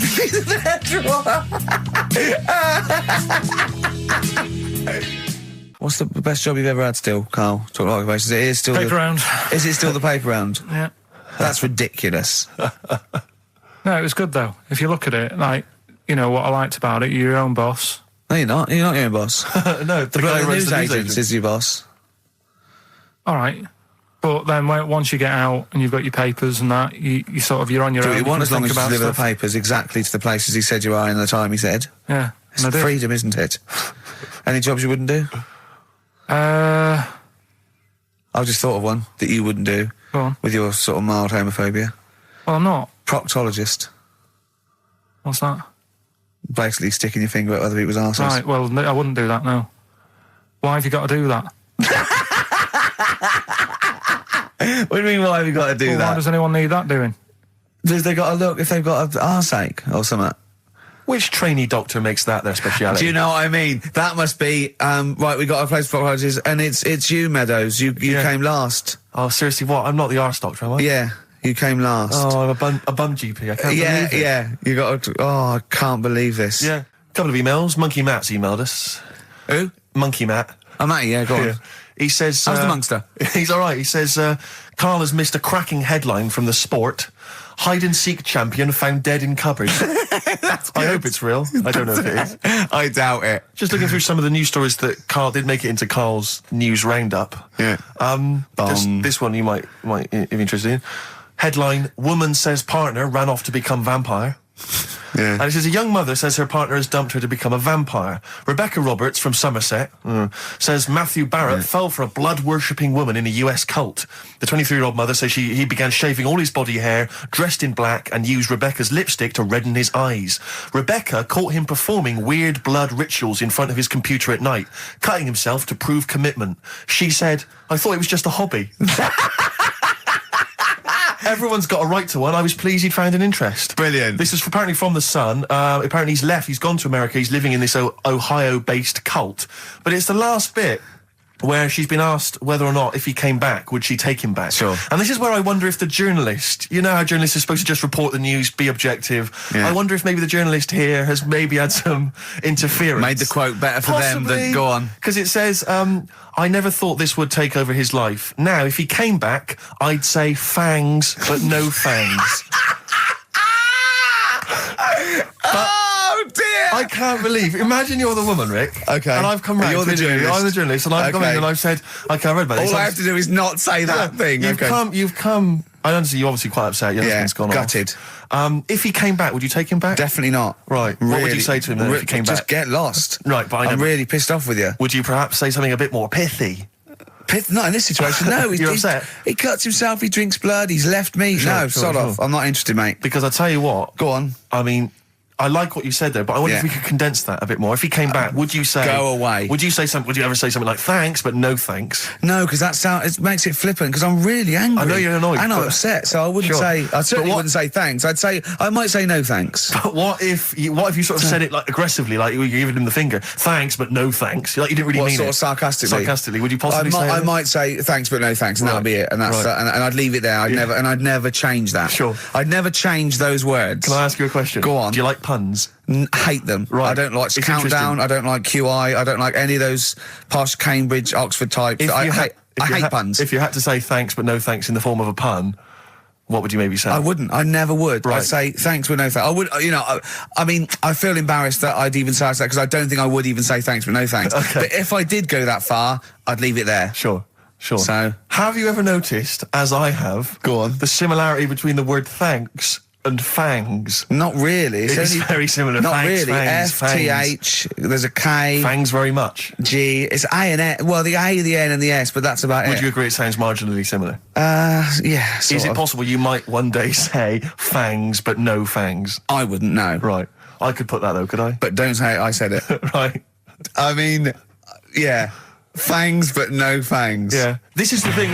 Just, if you ever read an article in The Sun, The Mirror, anything, do not believe it. Really seriously question and query it, because If it ends with fangs, no if fangs. it ends with a pun, Yeah. almost certainly they never said it. Just like, for example, that's why your balls are on the outside. Because the cells have to be a certain temperature to survive. I don't know if it's the sperm or Sertoli cells, but they have to be a couple of degrees below body temperature. Otherwise, they'd be in a nice cage and we wouldn't get kicked in the nads. What do you mean?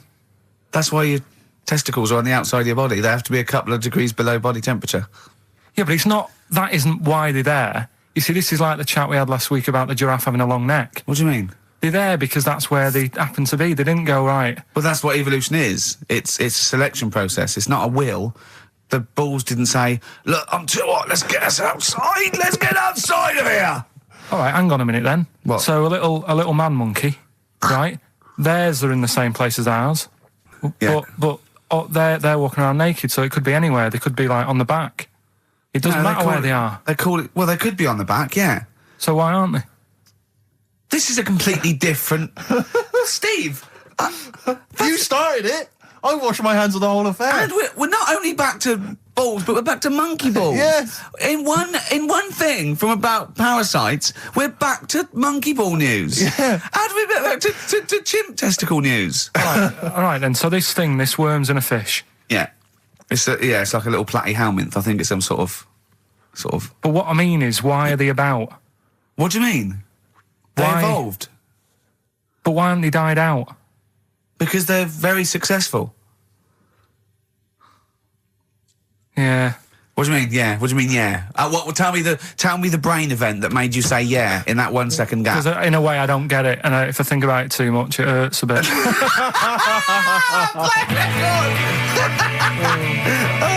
They've just been around for years, Carl. Yeah. Like Cliff Richard or something like that. Go on. Talking about this the other day. What was it now? Listen, the fella... Play a no, listen. record. Do you want, let's just, all right. All right, no, come on. All right, he's got it now. Go on. This fella goes to the doctors, right? Oh, right, okay. Right, if this is in any way apocryphal, stupid, illogical, impossible, right, you are never, ever speaking again on radio. So make sure this is at least possible. I'll tell you what, I'll even give you improbable but possible. So if anything that breaks the laws of the universe or logic, okay, that's all you have to avoid. On you go. Right, so this fella, right, he goes to the doctors because he's got earache. Right, okay, if a chimp's living in his brain... Go on. So he's got earache, he's sat in the waiting room and his ear's all bunged up and it's hurting a lot and what have you. So the doctor comes out and he goes, right? And because his ear's all bunged up, he doesn't hear it that well, right? So he thinks it must have been me, right? So he wanders in. Keep going. Anyway... I'm going to hate this. I can just feel it in my bones. Steve, I'm going to let you take over. Okay, let's hear it. So the doctor says, sit yourself down there, right? So he sits himself down, he goes, right, take your pants off, right? So he's thinking, that's a bit odd. Anyway, he heard that, though. He apparently he took his tackle off. The doctor, did some operation. What, there in the waiting room? No, in his office. In his office, yeah. What? Wait, so he removed what? His genitals? Yeah. In his office. Why, Carl? Because he hadn't called him in. Oh, he'd called in the bloke who wanted his testicles taken off, and he didn't do it. What? So the doctor went out and said, Mr. Jones, who's here to whip off your cock and balls, just here and now, right? Bloke comes in, didn't it? It must have been me. So the bloke who wanted his balls taken off didn't say, I think he said me. So he didn't interrupt then. So the bloke goes in, he starts taking his testicles off, and he doesn't say, I'm here for me ears. What are you doing with that? I'm Ricky Gervais, with me Steve Merchant. Over there, Karl Pilkington. The man who believes anything. I think it might be a condition due to his little round head. Mm-hmm. It's sort of it might be a new condition that we can call cranial spherity, and because it presses on his lobes, and the only sort of upshot of that is he's normal everywhere, but he believes everything he reads or sees on Anna Nova. All right. Talking of which, Rick, I don't really follow the news. No. It's mainly boring, isn't it? Wars and stuff. Yeah. But I don't know. Well. Yeah, well, it is a war. It's all this nonsense before and after. When it's a war, it's it's in the middle of the war. You can watch it on telly. True. You get results. True. You know what I mean? You know what I mean? Yeah. Like a test match or something. But it's all this rubbish before and after. It drags on. This recent war seemed, I thought, just generally, it was better presented than the previous one. Because I remember the first Gulf War, it was often during the night, and I couldn't stay up. Yeah, because I think the American had rights to it, like the Tyson fight, so we had to get it at 2 in the morning. Exactly. Which is annoying. They had, their prime time in that. Yeah, and a lot of it was in black and white, when the bombs went in. When the bombs going in. So, this time there seemed to be a lot more colourful stuff. Yeah, it's much better coverage. I think there should be awards. Yeah, well, I'd like to see it. awards, So, like Channel 4 one for cricket. Yeah, I mean, a few times as well, I was quite pleased to see they actually had footage of the bombs exploding. Yeah. No, good. Well done. Generally, good on you. Well done. Good on you. Yeah, it costs a lot though, doesn't it? It isn't a costly War's thing. a lot more. When you got something like, a Jimmy Carr game show, which probably costs about $100,000. Yeah. Like half an hour of war costs millions. It's almost man. as expensive as like Terminator 3 or something. Yeah.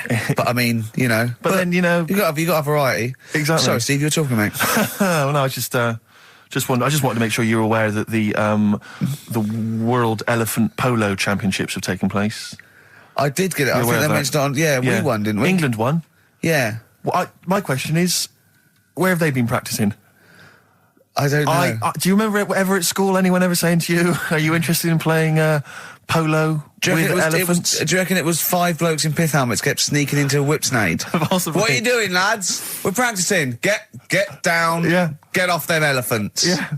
I didn't even know we had a team. I can't believe it. No, it's like Johnny Wilkinson and the rugby lads. They're going to get MBEs, all sorts. The elephant polo boys, nothing. They're going to get nothing. I haven't seen the sun talking like them. To be fair, it's not like horse polo where I don't think there's a stick long enough. I think the elephants kick it, don't they? I think you might be right. I think they're not allowed to use their tusks. They'd burst it, won't they? I think they go, start again. Raheem! Yeah. What do you mean the elephants kick it? All right, I've opened a can of worms here. Normal polo on a horse, they have like... stick and that. Yeah, they whack them, right? But I think it's obviously they're too high up. I think, I might be wrong, but I'm pretty sure they just train the elephant to kick it. So why are people talking about? Why not just let them have a kick about without... Imagine that! And why does horse racing have to have a jockey? Well, they just let the horses go, okay, lads, on your... No cheating. On your marks, get set, go. Get back here. Get back here. Brilliant. Where are you going, Lanzarote? Yeah. Where's that? Don't know. Suzanne sorted it out. I said, Lanzarote, is that Africa or is it Spain or Portugal? Just thought you don't know. What do you mean don't know? I goes, well, what's the currency? I went, don't know. I said, Suzanne booked this one, did she? Yeah. I thought, where is it? Is Lanzarote African or foreign? Somewhere foreign. I was looking last night, and doesn't look that good. There was like one of the highlights of the things it says you've got to do is go and have. Apparently, they've got restaurants in caves, and that's like one of the things they say you must do. Mm. So, if that's a highlight, do you know what I mean? Right. So I'll do that. Go and see what that's like. Yeah. When you're on the beach, Carl, do you wear the very, very tight Speedos? No. Do you walk around with them? Sort of longish shorts, t-shirt on, probably with a sort of a light shirt on top of that. Right, sure. So quite wrapped up then. Covered up. Do you wear a hat? Because obviously the bald head, there's risk of sunburn. No, I just put a bit of lotion on it. Lotion on there. Yeah. Just have a bit of a wander down the beach, have a look. Yeah. See if there's any old blokes with their tackle out and a backpack. A lot to look forward to, so yeah. Well, there you go. Yeah. Well, we're looking forward to finding out how you get on. Yeah. And interested to know what she gives you on Christmas Day. More scintillating chat after this next song. We've had a lot of emails, Carl. I don't want to sort of put a dampener on your Christmas, but a lot of people have been slagging off Lanzarote. One of them just said, I don't know if I can find it. It is Canaria, isn't it? It is one of the Canaries, isn't it? It's a volcanic island covered in volcanic dust. It's very windy, so you have to dig a hole to sit in on the beach, and there's hardly anything to do. That's from Mike Godham, he says, unless you like quad biking. Well, you've seen what happened to... no, don't go quad biking. No, with your little head, there's no protection at all, is there? I don't know what you're thinking. I don't know. At least Rick Mann and Ozzy had lots of hair. Yours would be like Humpty Dumpty. It would crack like a little egg. And then we'd seen, there's no kings or kings horses. So, they couldn't do the job anyway. No, we shouldn't really send them. They're not really qualified. Horses not equipped to put back a medical man like Neil Fox in. Yes. To mend but not eggs. Some kind of military horse. I bet he's had egg on his face a few times, hasn't he? What, Foxy? Yeah. Well, most of the series are Pop Idol. Right, Carl. Lanzarote, good or bad? Well, you got to give it a go, haven't you? Yeah, well done. Give everywhere a go. Exactly. That's what I was saying. Don't just take the word for it. I mean, if it had said an Alanova, Lanzarote shit, he'd have believed it. Sure. If he'd have overheard it in a pub, Lanzarote a crap, he'd have believed it. He'd have seen it on a website that was mainly concerned with monkeys and witches, he'd have believed it. Yeah.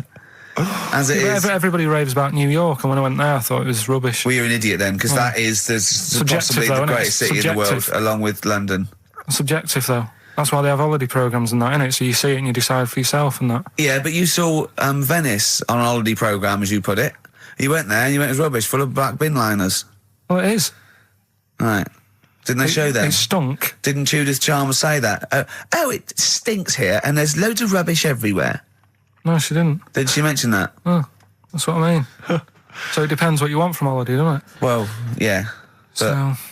you're an idiot if you don't like New York, so next. Anyway, come on, break up, guys. Kiss and make up. Well, the general public are getting involved with Carl's holiday, and, I mean, this has been a damning report on Lanzarote. There's not been a positive word written about Lanzarote so far. Wow. It's volcanic, there's no natural water supply. Sorry, there's no natural water supply. It's you all have to imported. sit in a hole. What do you think of this, Carl? What do you think of the people that want you to know that you're going to a rubbish place when you can't change it? What do you think of that? Rubbish though, will it? What do you mean? All right. What do you mean it'll be right? Because I'm going to go there thinking, oh, there's no water and that, and there will be water. No, they didn't say there's no water. What did they say then? There's no natural water supply. Whatever. I'm not bothered. It doesn't bother me. All right. I'm going to have a good time and that. What are you going to do? What's your plan to do? Got a book. What book you got? Rich Hall book. I'm just going to read that. So, Brilliant. And the weather's better than here, isn't it? What's the matter? What's the matter with I've Carl? got something to cheer him up. Someone's emailed in, Emma's emailed in, she said that for those that know, those in the know, they referred to Lanzarote as Lanzagrotte. Brilliant. He's a bit fed up. He's got 2 CDs for Christmas from a company that's he's been with for 6 years. He's a little bit grumpy about having to answer the phones. He wouldn't go and make Steve another cup of tea immediately. Selfish. Yeah. Carl, what are you thinking? Nothing. Go on, what were you doing? Come on, Carl, you're getting paid for this. Project. Out. We'll take one of those CDs away. All right. Right, okay. Are you in a film this week, Carl?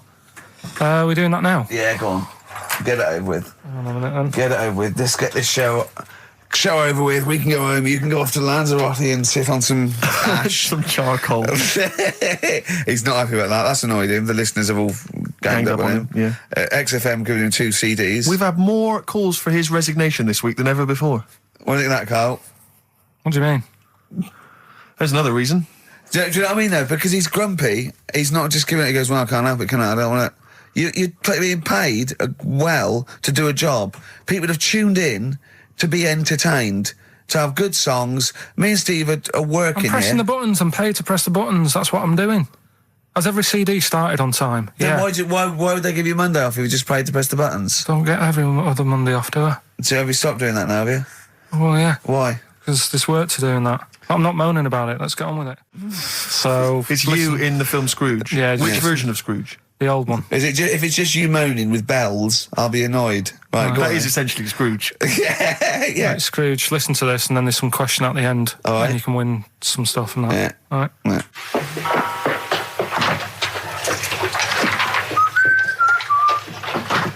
You're late. Only 20 minutes. What do you mean by coming in here at this time of day? I've just been doing some Christmas shopping, haven't I? Probably do some more shopping on Monday because it's my day off, isn't it? Yes, I know it is. You don't have to tell me. Do you want to see what I've bought Suzanne? No, thank you. I don't mind showing you. It's only a Christmas present, isn't it? Just bought some more condoms. Why? Well, I bought some last year. Got 2 boxes. They all got used, so... I'm very glad to hear it. How much do I pay you? Why are you asking? The presents I buy has got nothing to do with what I earn. Like I say, if I won the lottery, I wouldn't go mental on her. Do you know what I mean? I probably wouldn't even tell her because I think she'd want to travel around the world and all that, and I'm not into that, to be honest, so I'd probably keep it quiet. Why? Well, once you've been around the world, where do you go next year?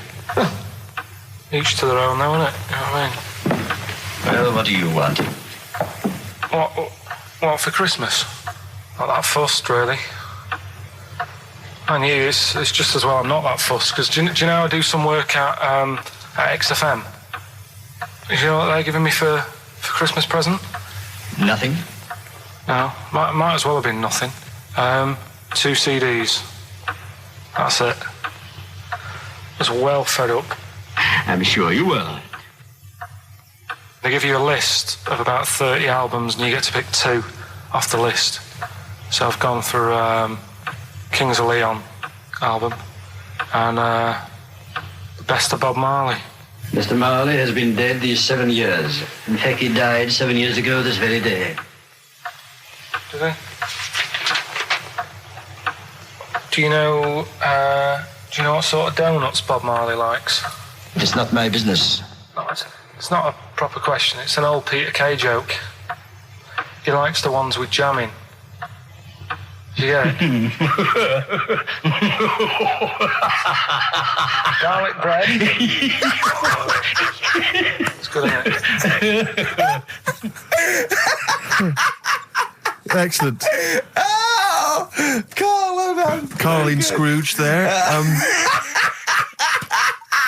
The only man more mean and depressed generally than Ebenezer Scrooge. Oh, dear. 3 holidays Carl's had this year, last year. Yeah. I'd love to have 3 holidays. You've got to start putting the work in there. I had 2 holidays then. No, you had 3 holidays. You went away with Suzanne and her parents. Yeah, well, that doesn't count. It does count. If you book 2 weeks off the firm, you go away and you go, how was your holiday? Go, well, I didn't really count. It wasn't a really good holiday. Can I have them days back, please? My New Year's resolution is to be nicer to you, but well talk done, sense. you've already broken that. No, but talk sense. Talk sense. You've had 3 holidays this year.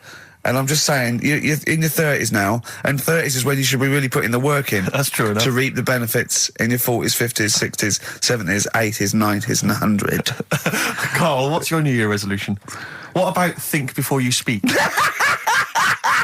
worth... See, I'm allowed to laugh. I'm allowed to laugh at things other people say, Carl. That one... that is a good suggestion. How was your holiday, Carl? It was all right. Right, brilliant. But that I don't see on the ratio of good to bad in Carl's mind. That might be amazing because we never hear him sing the praises of anything. I'll tell you what. Can we have a cracking little tune and then come back and hear about Carl's holiday? I'd love to do that. Let's keep it tight. Love to Tear Us Apart by Joy Division. Now I can't put my finger on it, but that doesn't sound like the original, and it's off a compilation. It sounded a bit fast. I think the vocal was slightly different. If anyone can, put me out of misery, I think it might be in a session of the time or something. Carl, is it a New Year resolution for you? Another one. Maybe when we ask you to get a song, get the original single version. I could be wrong, not some but obscure session. Yeah, it does seem different, doesn't it? Very odd. Yeah. Maybe we just remember it wrongly. But anyway, that's XFM for you. 104.9. I'm Ricky Gervais with me, Steve Merchant. Karl Pilkington. Karl, you went to Lanzarote. Yeah. People said don't go to Lanzarote. They told you it was Lanzarote. They told you, were they right or wrong? They were right, yeah. Really? Yeah, it's a bit ropey, yeah. Is it? Why? Just out there. If it wasn't for the volcano they had, it'd been knackered. That's their big draw, is it? That's it, basically. That's all they've got going for them. When you landed, was it really hot? Were you quite excited? You were thinking this is okay? It was warm. It's we can't complain about the weather. The weather was all right. Sure. You know what I mean? That's what I went for, but it'd be nice if there just was something else. Yeah. What did you do all day then? Did you read your Rich Hall book? No, I didn't read that. I read that book. Do you know the book that I bought and all the chapters were messed up? Oh, yeah. I bought a better version of that. All right. And I read that. Excellent. And then... Did it make more sense in order? Yeah, a lot easier to follow. Yeah. And then we went and had a look at the volcanoes and that. They've got 36 of them to look at. How many did you look at before you realised that you've pretty much, you've seen one volcano, you've seen them all? Probably about 6 or 7. Really? Yeah. And then when you got to the 8th, you thought, now I know what this is going to be, Suzanne. This is going to be like a mountain with a hole in the top. Yeah. Really? But it happened years ago as well. It's like, just keep a couple, fill the rest in, tidy it up. Fill the rest in? Yeah, no, Well, getting some builders. No, seriously though. Okay, 4 million tonnes of concrete, please. They're an absolute death trap. Yeah, what do you mean fill them in? Do you know what a volcano is? It's just a hole, isn't it? That's happened. Well, it's more than the hole. It's more a portal to the magma in the centre of the earth. Back in 1730 it happened, and they still haven't sorted it out. Well, when you say it happened, volcanoes were made a lot longer ago than 1730. No, but the one that did Lanzarote in. Right. Sort it out. What would you suggest? How can they fill it in? It's joined. It's all joined. No, but what I'm saying is... the big plates of the Earth are all joined. All the magma's joined. With the Trade Centre thing, that happened. They cleaned it up, sorted it out, they've moved on. That's what I'm saying. Whereas Lanzarote have just gone, leave it. It happened back in 1730. You misunderstand me. How, in the name of God, can you fill in a volcano? You ignorant twit. No, but it's not just the holes. They've actually left the lava everywhere. That's what I mean. It's not just the big holes. There's lava everywhere. But it's molten rock. They can't just pick it up like a carpet. Put it in the holes. The holes are there ready. Just push it all in. That's what I'm saying. What exactly is there then? Is it just a kind of moon-like kind of surround with just kind of dust and rock? That's exactly what you see. I was there when the Mars thing went wrong. I would have just sent a camera crew there, filmed a bit of that, right, and say, here we are, this is it. Ignore the little coffee shop in the background. Right? This is Mars, because that's what it's like. Just loads of dust. Holes everywhere. Tidy it up. Little round-headed aliens complaining. Whinging. Just like Mars. Yeah. So is there what's the best bit about the holiday? Come on, pretend you're Judith Chalmers. I have been doing. I would have done all. I would have said that. Don't bother. Well, I mean, the hotel was good. Yeah? That was all right. What was that like? It's all right. Just, clean. That's all you want, isn't it? See, that's not quite what Judith Chalmers does. She doesn't go, what's the hotel like? All right, yeah, clean, innit? All right. What was it like? What was it? 3-star, 4-star? Did it have a swimming pool? What was the room like? Yeah, had a swimming pool and that. Yeah? Yeah, it's good. I think it was one of the better ones on the island. Okay. Nightlife? Wasn't really in it. There was a bar, there was some bands playing. Yeah. Not very good. Food got a bit boring. Yeah. It was always the same food every night, but they sort of themed it and made out as if it was different. So, like, on Mexican night, it'd be chicken with a nacho on it. Right. And Chinese night, sort of chicken with a little prawn cracker on it and stuff. Sure. But that got a bit boring. That's me just turning on my phone, because I want to read to you a text that I got from Karl. I think you sort of sum up the holiday in this text, don't you? Do you remember it? I can't remember. Let's have a look. Let's have a little look. Instantly, what did Suzanne, your girlfriend, make of it? Similar view to you? That they should fill in the holes? Yeah, it's just that thing, you see, I went on a coach trip, right? And you go and see the volcanoes. Like I said, there's 36 of them. Yeah. Which, how many do you need? And when we're on the coach going round all these volcanoes, the fella on the front's going and look out your left window at the moment, and there's a volcano. And if you quickly look out at the right-hand side there's another one. Right. And on the left, he's just like, all right, we've seen it. Sure. Do you know what I mean? Yeah. And that trip, we'll talk about that trip in a bit. Right, this is the text I got from Karl, right? All right. Been up to a volcano. Been in some dead artist's house who built his house in the lava. They said they would show me science with volcanoes, but all they did was chuck some water in a hole and it shot up in the air. No dwarves in the canteen, no scousers here, but there is a Swede woman with a big head. She looks effing gormless with a cap on. All right? So a little reference there to... A Swede woman? What's that mean? Do you mean Swedish? Yeah. Or she looked like a vegetable? No, a Swedish woman. But they've all got sort of quite big bill, aren't they? And I sent him a text. Oh, well, it's just good to a beer holiday because, I'm working. He sent back, so am I. Just been watching Sky News. There is a school for monkeys who want to get a band together. Is that monkey news for later?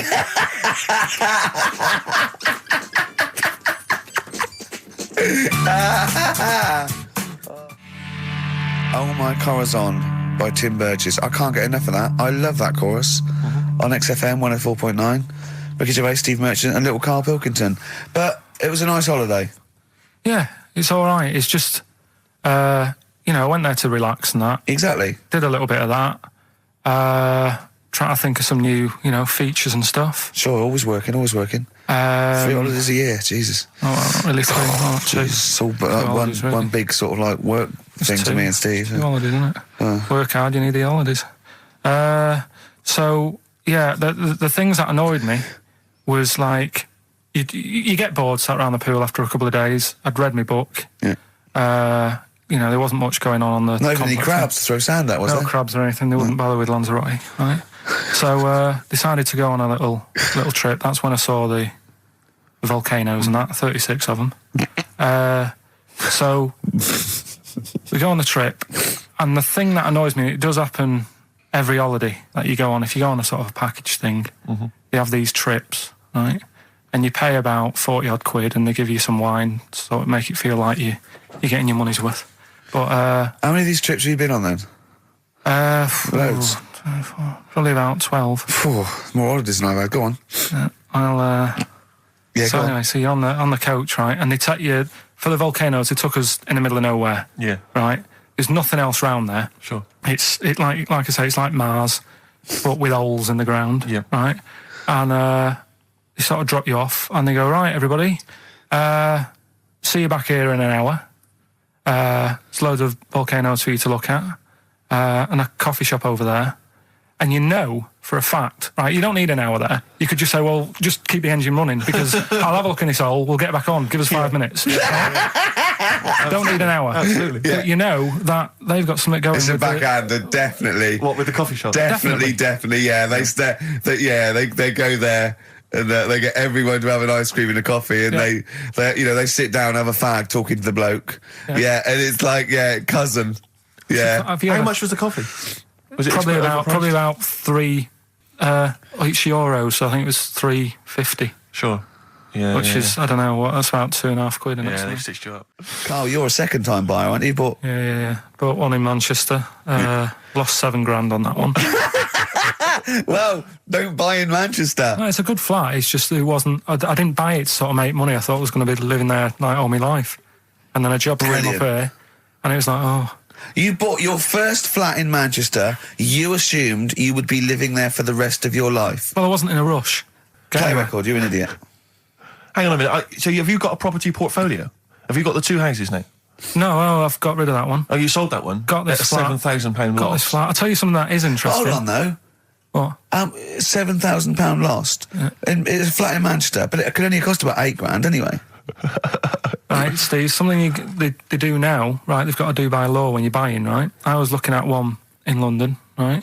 It's haunted. They've got to tell you now. Right, don't talk shit. I'm telling you now. Play a record. I'm telling you now. Yeah.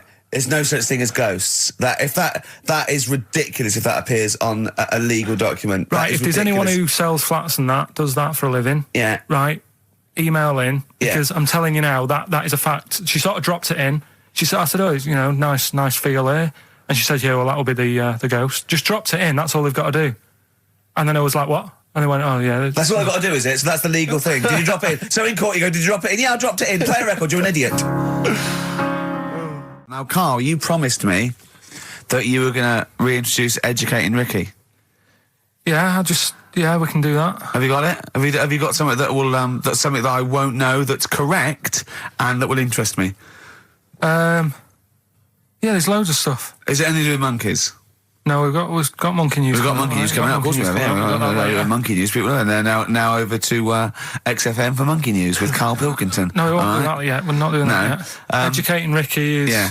Well, let's do it. We did it ages ago. Educating Ricky. Oh, that's interesting, and it's correct. Hang on a minute, though. What I do is I tease you, don't I, with headlines.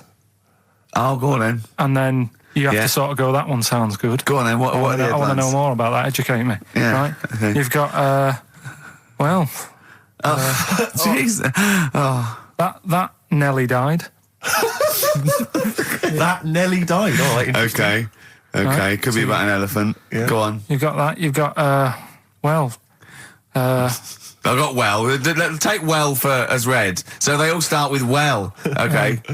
Knob body has been that lucky before. Brilliant. All right. Okay. You've got get a lobe of this court case. Right. Okay. Not bad. I'm going for knob body has been that lucky before. Right, it's a story about this kid who was born, right? Was he? Yeah, he was popped out, like, and the dad and the mum saw the baby, and it was like, oh, that's a good-looking little kid. Sure. And they were proud and that. And then I look like they're surprised that it's a good-looking little kid. It's theirs. Yeah. Like it could have been a frog, and they'd have gone, "Oh, he's got your eyes." And then the doctor goes, "Yeah, it is, but look at that." What? He said, "It's a boy and hasn't got a knob." I love the doctor saying that. I love this GP or this midwife saying that. Oh, we love little boy. Yeah, but no knob, baby. Mr. and Mrs. I mean, think. Right. No, but I'm speeding it up a bit. All right, come on. So the baby's born. So the baby's like that, and the doctor says says that, and the woman's like, oh, it's our first as well, and stuff, right? She's really gutted. What's the second going to be like? So, no head. So just a knob. Doctor says, we'll call it Karl. All right, go on. So the doctor says, well, I'll leave it with you for a bit, get used to the idea, right? As opposed to throwing it away. So he wanders off. Yeah. He comes back with a smile on his face. Right? Found the knob. So the mum and dad are like, what are you smiling about? He said, you're not going to believe this. Baby's just been born. It's got 2. Right? You can have one of them. And they did a little operation. Where did you get this information from? That's in a book. What book? Is it the same as the book that you carry round with you? No. With the woman with 3 legs, the juggler with 9 arms, and the bloke who found shagging a chicken under a rock. Is it in that book? Weird though, isn't it? Well, it's not true. It is true. What, in the same hospital, there was a baby born without a knob. Luckily, Karl. It happened. You swear to God you're not making... The doctor came back smiling, because you won't believe it. There's a baby there with an excess of a knob. It happened, honestly. I'm not... All these things are not made up, the educating stuff. That's why I do it, isn't it? Teaching you stuff. Always teaching you stuff. All right, if anyone can confirm the baby with no knob, they're going to confirm it because they're going to go to the same dubious website that Karl got it from. I always try to be level-headed and reasonable in these situations. And it's always Guatemala or Mexico. Rodriguez was born without a knob. Luckily, baby next door and was one 2 knobs. What a load of shite. Play a record. I should just confirm that we've had a number of emails that say the baby born without a knob and then having one transplanted from a baby that luckily enough had 2 knobs is apparently true.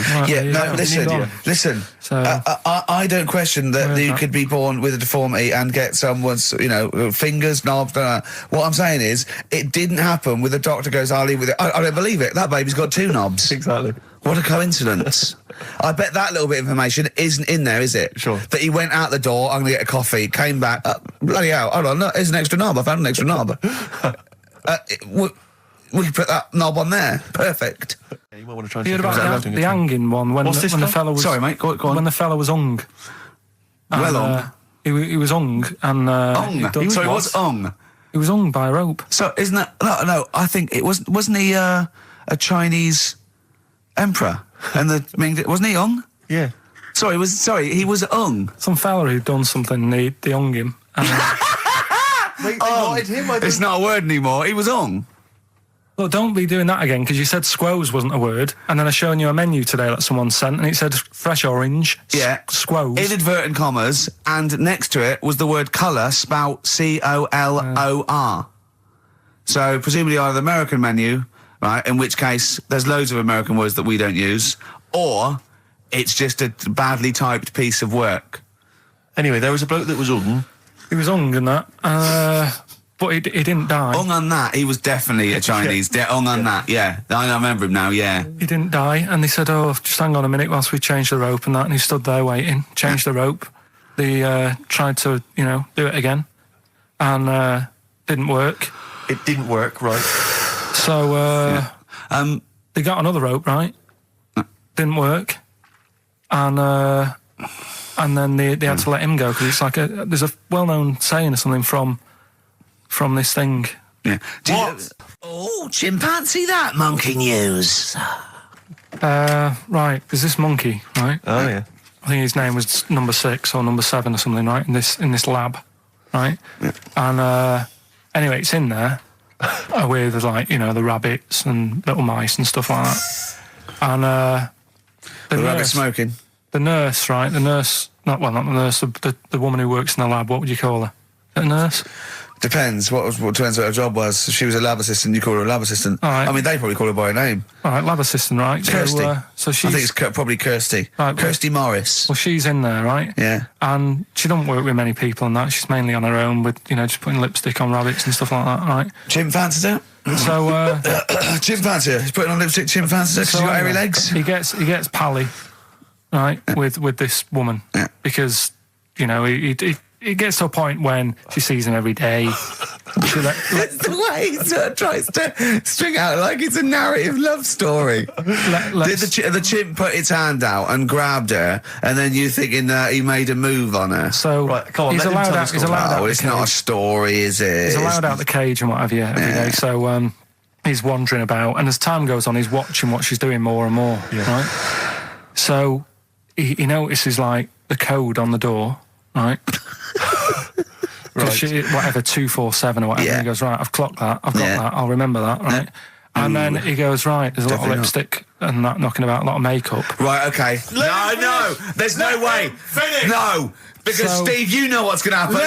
I know what's going to happen. So he's there. It's ridiculous. And he's going, well, if it's there, you know what I mean? So while she's messing about with the rabbit, he gets there, he's in front of the mirror, putting a little bit of lippy on. Right? I can't. It's gone too far.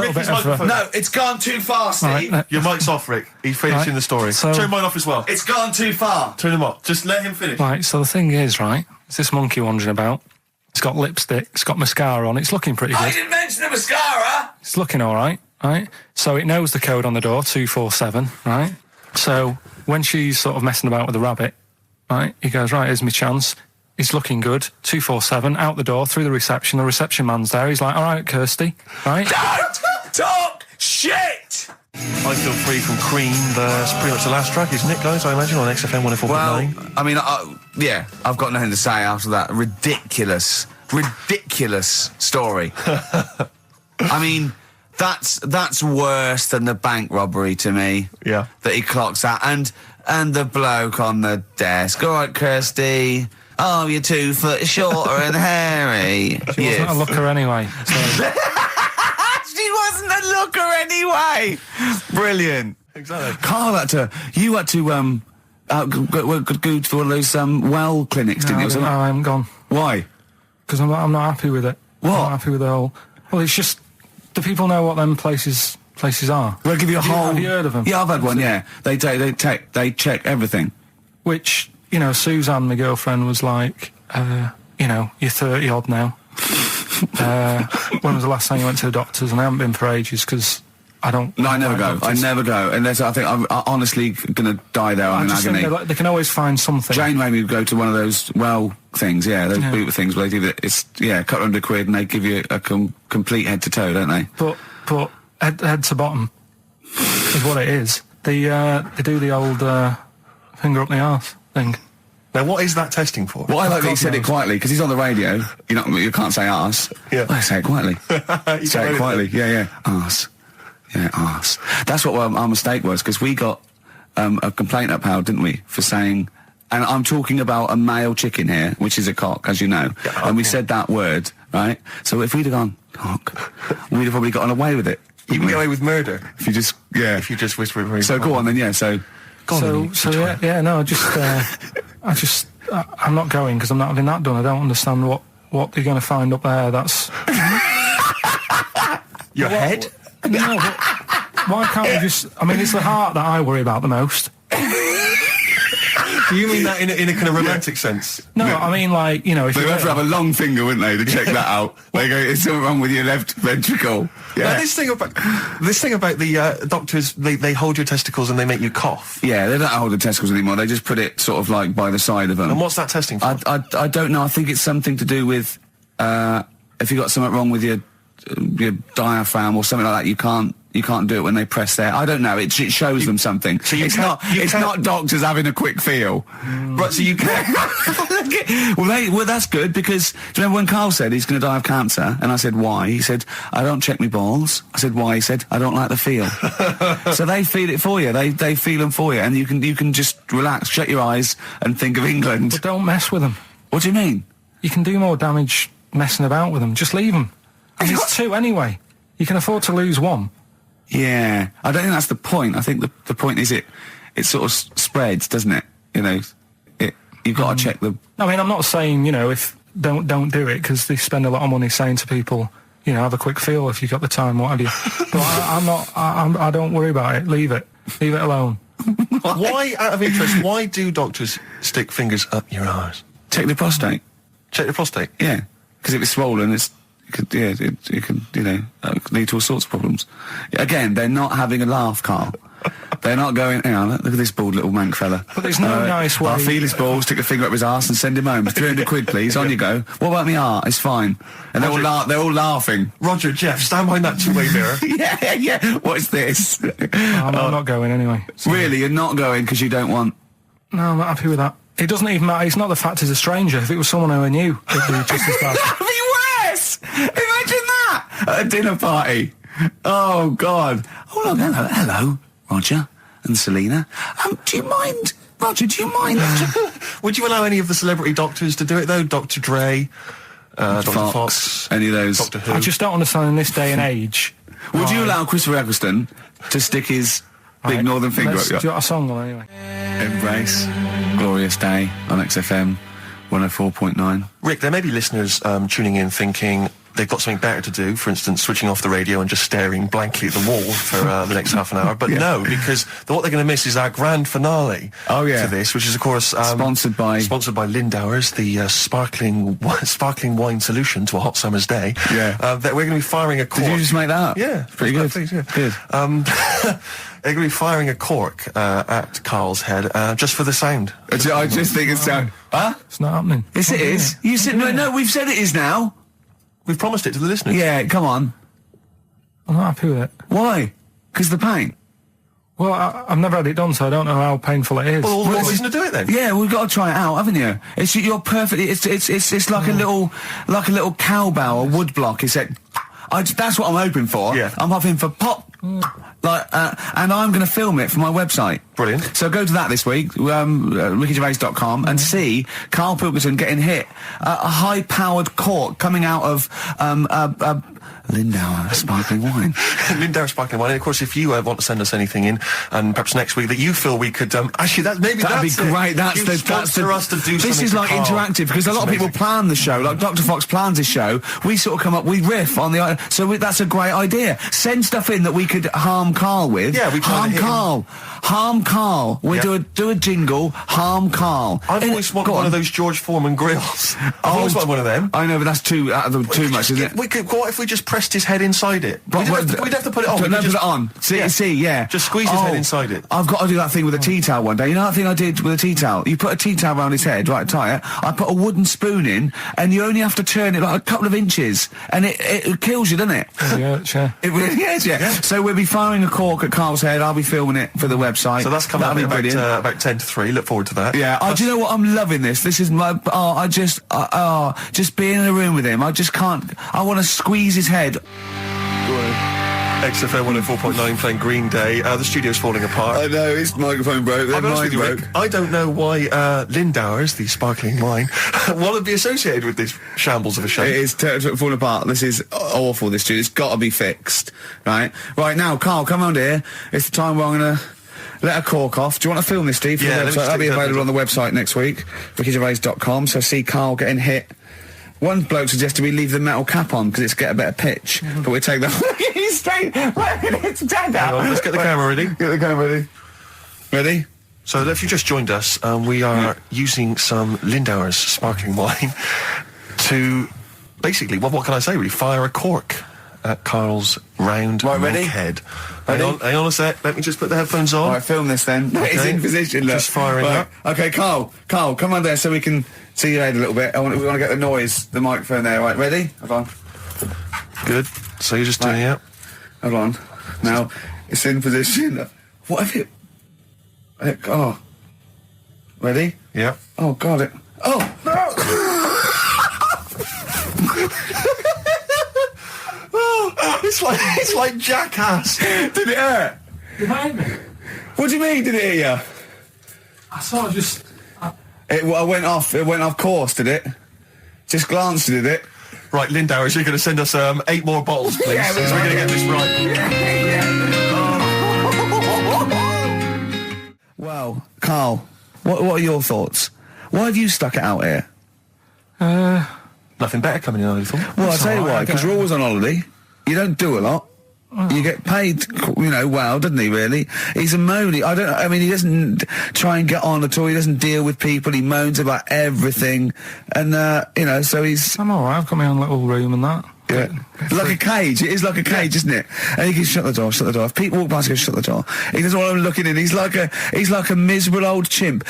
We noticed today how much he's simian, isn't he? It's very strange, actually. We maybe should try and get a picture on the website, because Carl's arms are particularly chimp-like. It's very, very strange. Because he's got that he's got long downy hair. It's and not the like, long extended knuckles. Yeah, and his totally round face that sort of the chin goes back and the dome of his cranium. I think, quite seriously, I know we sort of share about 98.5% of our genetic material with bonobos and chimpanzees, but I think he's got a little bit more. Yeah. I honestly think he's a little bit of a throwback. Just his line, they just kept to this sort of really the ugliest one in the cave and the tree, and he really didn't come out of it. I'm not saying you are, I don't think you are. Yeah, you're chimp-like. No, it does annoy me.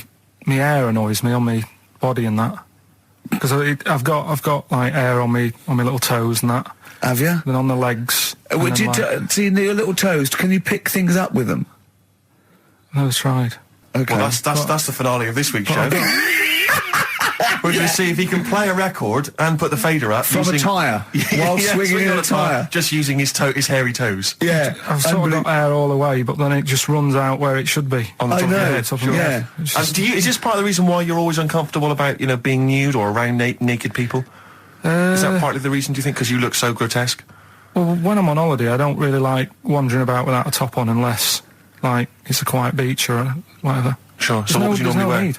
I just have like a nice sort of light, summery sort of linen shirt, maybe, just a few top buttons open. Yeah. But I don't like... The naked body isn't that nice anyway, is it? You know what I mean? Whatever it is, if you're a cat and you're shaved, you don't look that nice.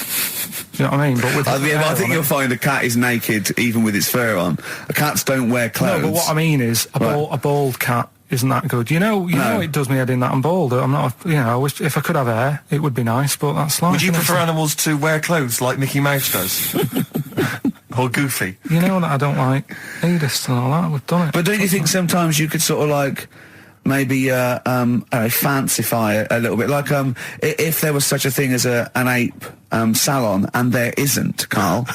There isn't, right? Would you give a orangutan a trim, maybe sort of his hair? Because some of those look like they're going bald, but they've got a comb over, don't they? They should just have a shave. When it's like that. That's what I did. Take it back. And the underarms as well. Yeah, they've really got a lot of underarm hair. Even the women ones. Really? Yeah. That's disgusting. I know. I don't know. I don't even know why they breed. I don't know how they get they laid, some of those horrible old hairy ginger orangutans. Yeah, they are particularly grim, some of those. I know, yeah. The big ones. I know. Ginger ones. Yeah. You can't be happy, can they? What is that? Where did that happen, the ginger thing? Why do people give them like hard time and that? Well, you just gave them a hard time then, so why did you do it? You were just buying in, were you, to people do sort of give... I don't understand why, but ginger people get quite a bit of stick, and I've never understood it. No, well, it's just, I don't know why. I don't know. Don't they? I don't know, it might be historical, it might have been because... I'm sure they don't everywhere in the world. I'm sure it's probably... No, they are. They're always... I've said to you about even, like, ginger cats, they're always fat, because they're sort of sick of it, probably. Play a record! Wait. Ginger cats, what do you mean? When you see a ginger cat... They've been eating, like, because they're upset, fed up they've been bullied. You never see, like, a thin, happy ginger cat running about. It's always overweight and looking a bit fed up. It's just a good point, isn't it?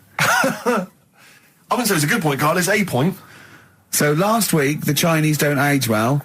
Now, anything ginger, including cats, are sick of it. No, but I'm just saying... Are you ginger? Would you like to take issue with any of Carl's points? 83 XFM is the text. You can text us. Maybe you've seen a thin ginger cat. I'm not having a go, though.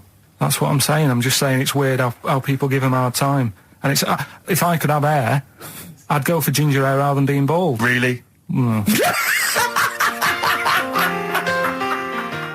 Something I watched the other night, that was just good. Again, you know, I learn stuff from the telly. I don't watch the news. You don't learn stuff from the telly. You told us there's a fat baby in the world. Forget about them. There's a spider eats chickens and there was a fat kid. Forget them in Iceland, right? Yeah. We'll give them Rockbusters later to do, right? Iceland! But what's the name? I'll tell you what is interesting, Steve. I didn't know that much about it. Autism.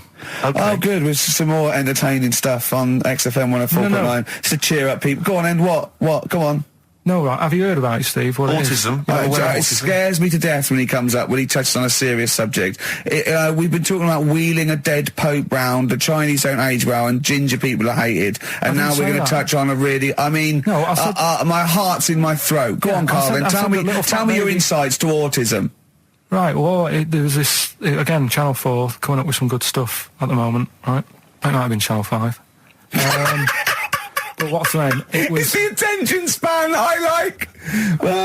These people who they've got like this autism thing going on. Yeah. And they sort of take in a lot of information. They get sort of they get so into it that they know everything about that subject and what have you, right? And there was this lad who he knew everything, right, about EastEnders. Right. He sort of the cameraman was saying to him. So, you know, why EastEnders and that? And he said, I don't know, I just like it. And he said, I remember when I first watched it, it was a Thursday, it was 5 to 8, Pauline Fowler walked in, she had a pink jumper on, she said, all right, love. And he remembers everything from that moment on. Yeah. Right, and everything, which is great, but then the way the programme was making out, it was almost like they were saying it's a disability. Right. When in a way, it's more like a superpower. Sure, like Rain Man. But if you can take Rain Man. No, he has special autistic powers. Oh God! We must send for Rain Man. I don't know what to do. So he would be a great contestant on Mastermind, sort of autistic Mastermind. He'd be what I'm saying is, don't be watching EastEnders though. Sort of, why didn't they give him an encyclopedia and say, get into that? Sure. That'll be useful. Yeah. Keep him away from EastEnders. Wasting his time there. But I don't think it is a disability. No. Yeah, there are other things, and they're not. It's also autism is a matter of degrees. From what I know, and I'm sorry to have to do this, but I feel that I have to at least be the voice of reason, as ill-educated as I am on the subject. But I think there's degrees of autism. I think some are higher performance than others. There's other issues with it. It's not they're just got good memories. They don't go around doing tricks for people because they can remember stuff. There are other issues with it. Do you know what I mean? Well, I mean, they seemed a bit... But you watched the programme. What did you learn? That he knows when Pauline Fowler came in. Yeah, I mean, there was other bits where they couldn't control their emotions and stuff. Oh, that other little bit, yeah. But the main bit of it was he can soak up information and stuff, and I'm just saying it didn't seem really bad. Do you know what I mean? There's disabilities where people say that's a bad disability. It's like how people say about... This is brilliant. This is just like this is amazing to be in a room with this man. It's incredible. You just wind him up and listen to what comes out. And I'm going to sit back now. I'm not going to defend you or explain anything. Just go on and tell me about the other disabilities that are worse. No, what I mean is how people can sometimes easily get mixed up. How people are scared of like a cyclop. Well, at the end of the day, he's got a disability. A bloke. Who's scared of a cyclop? No, it's apart just from Jason and his Argonauts. Where's this cyclop that you're scared of? No, I'm just saying in history and in books and that. No, not in history. History happened. Yeah. What are you thinking of? You're mixing history with Greek mythology and Roman mythology and every other type of mythology. What do you mean there wasn't really a giant cyclop that went round picking up ships and throwing them around? That's not history, Carl. Do you think Batman's history? No, but it was ages ago, wasn't it, when we were sort of forming... No, I'm not saying it didn't happen ages ago. I'm saying it didn't happen. Well, it might have done. What's so ridiculous about a fellow with one eye? In the middle of his head, and he's big and scary and lives in a cave. Why is he scary? Because what if he had 8 eyes? I'd be scared of him. At the end of the day, he's got a disability. We'll talk about it in a bit. Right, we've got who's that on the line? It's Rob. Rob, and are you a doctor? I'm a final year medical student. I'll be a doctor in 2 months, touch wood. That's close enough, isn't it? Yeah. Excellent. So, where do you study? Do you want to give more details, or do you want to remain anonymous as you're calling in to I study at Barts Hospital. All right, great. So, why do GPs sometimes put their finger up a man's anus? To see what's there. You know, if you've got hemorrhoids, if you've got an enlarged prostate, it's either that or they stick up a big tube and have a look up with a light. What? And it's easier to do that. Now, are you dumbing this down for us, or are you going to fail your medical exams by saying stick up a big tube with a light? I'm dumbing it down. Okay, come on then. We're all intelligent people here, and Karl. So you tell us what's that called? It's called a sigmoidoscope. Right. Nice. That was a clever test, wasn't it, Rick? 12-inch long. Yeah. 12-inch long tube they can put up there. So, Karl, would you prefer that or a finger?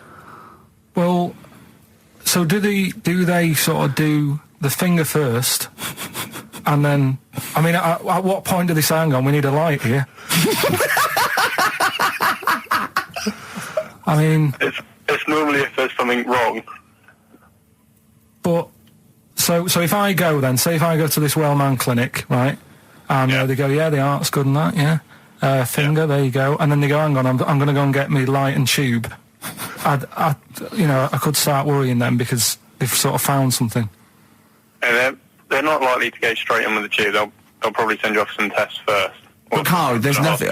But you go to these places to put your mind at rest and to know where you are with your health. I mean, it's not that you go along. That's what most people worry about. They think that because I'll go along and they'll find something. Well, one, that's illogical. It doesn't heighten the fact they'll find something because you go along. And two, if they do find something, it's a good job you went along. I mean, I'm a hypocrite because I don't go to the doctor, but I've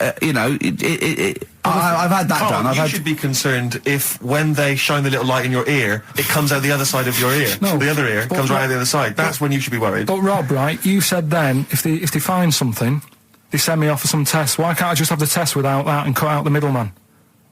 Do you know what I mean? Because you're wasting lots of money. There's hundreds of tests they could do, and they could do every test, and they could all come back with nothing. Or they could do the finger up there and send you for the 3 tests you need to find out what's wrong with you. But in this day and age, with all the technology and that, and like brainy doctors and all that, the only way to find out is sticking a finger up there. What are you worried about, Karl? Is it fundamentally that this doctor who's has done 6 years medical training, is it embarrassing to have a man's finger up your ass? I just don't understand how you can get round to that without... But what don't you like? Is it fundamentally you don't like anything up your ass, or is it the fact that it's a man's finger up there? I don't like going to the doctors. It makes me nervous, because I think if anyone searches you long enough, they're going to find a fault with you, right? And especially if they're going that far into you. They're going to find something. And probably not.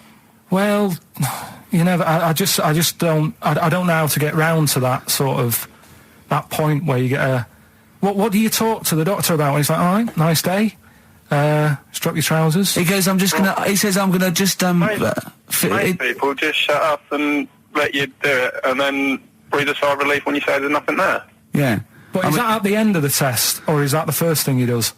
It's the last thing. So that trousers up out the door. Because he knows it ends conversation. He knows it's a bit of a faux pas. The doctor says, I better not kick off with the finger up the arse. What I do is I'll start on with the, the head, and then we'll then go, one final thing, Mr. Pilkington. So Rob... He drops his keys and he goes, pick them up, and as you bend over... Will you be doing this, Rob? Is this what you're, like, open to do?